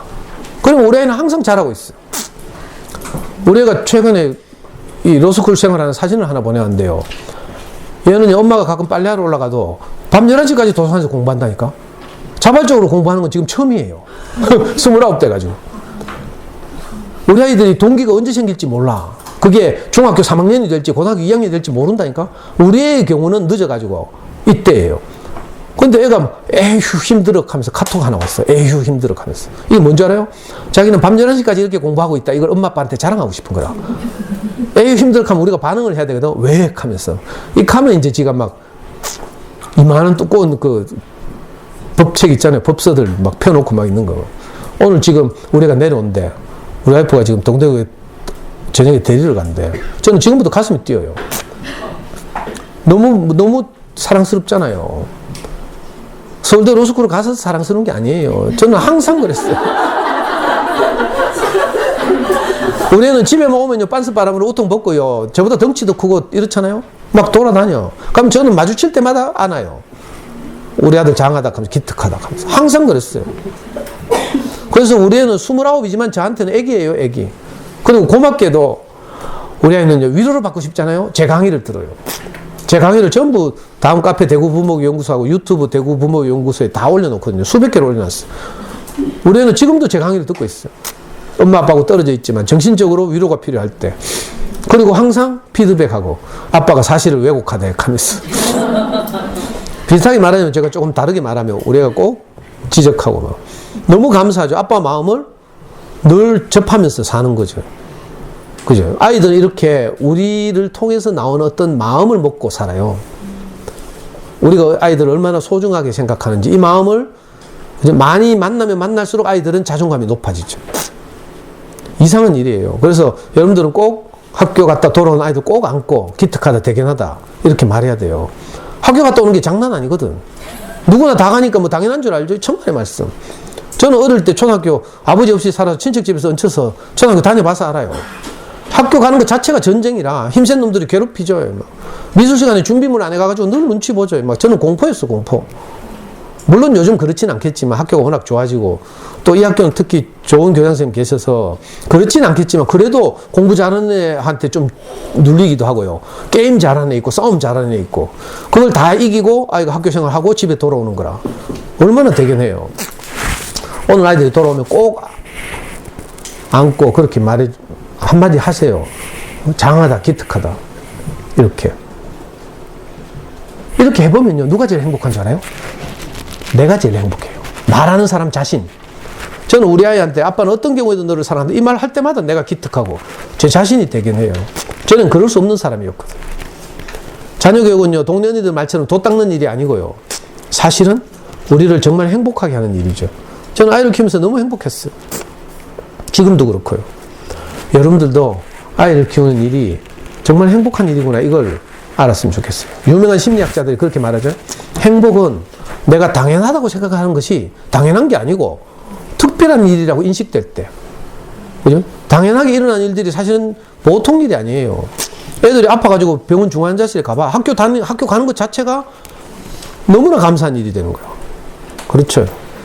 그래서 당연하게 오늘 학교 갔다 오는 아이들이 당연한 게 아니라니까. 자기들대로 많은 어려움과 싸워 이기면서 학교 생활을 하고 있는 거죠. 이 아이들에게 정말 온 마음을 다해서 격려했으면 좋겠습니다. 제가 오늘 도서관에 다니면서 어떤 책을 빌릴까 이 책 소개를 하려고 했는데 다 건너뛰었어요. 왜 그런지 저도 모르겠어요. 여러분들이 너무 잘 들어주셔서 이상하게 뭐 우리의 군대 이야기로 흘렀는데 혹시 책에 관해서 궁금하시면 아까 다음 카페 오시면요. 제가 책 한 권을 매주 한 권씩 정해가지고 금요일마다 엄마들한테 소개하는 강의가 있어요. 엄마를 위한 인문학 수업 해가지고 그 동영상이 전부 촬영돼서 올라가 있어요.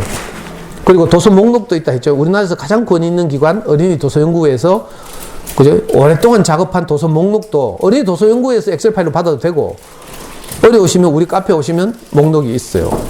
그걸 참고해서 책을 빌리거나 또 도서관에 추천하거나 하시면 좋겠어요. 그리고 잠깐 강의하다 보니까 한화에서도 도서관 지원 사업 하고 있네. 그죠? 그래서 좋은 어린이책이 많아져서 아이들에게 좋은 어린이책을 읽으면서 행복한 그 자녀교육이 되었으면 좋겠습니다. 잘 들어주셔서 감사합니다.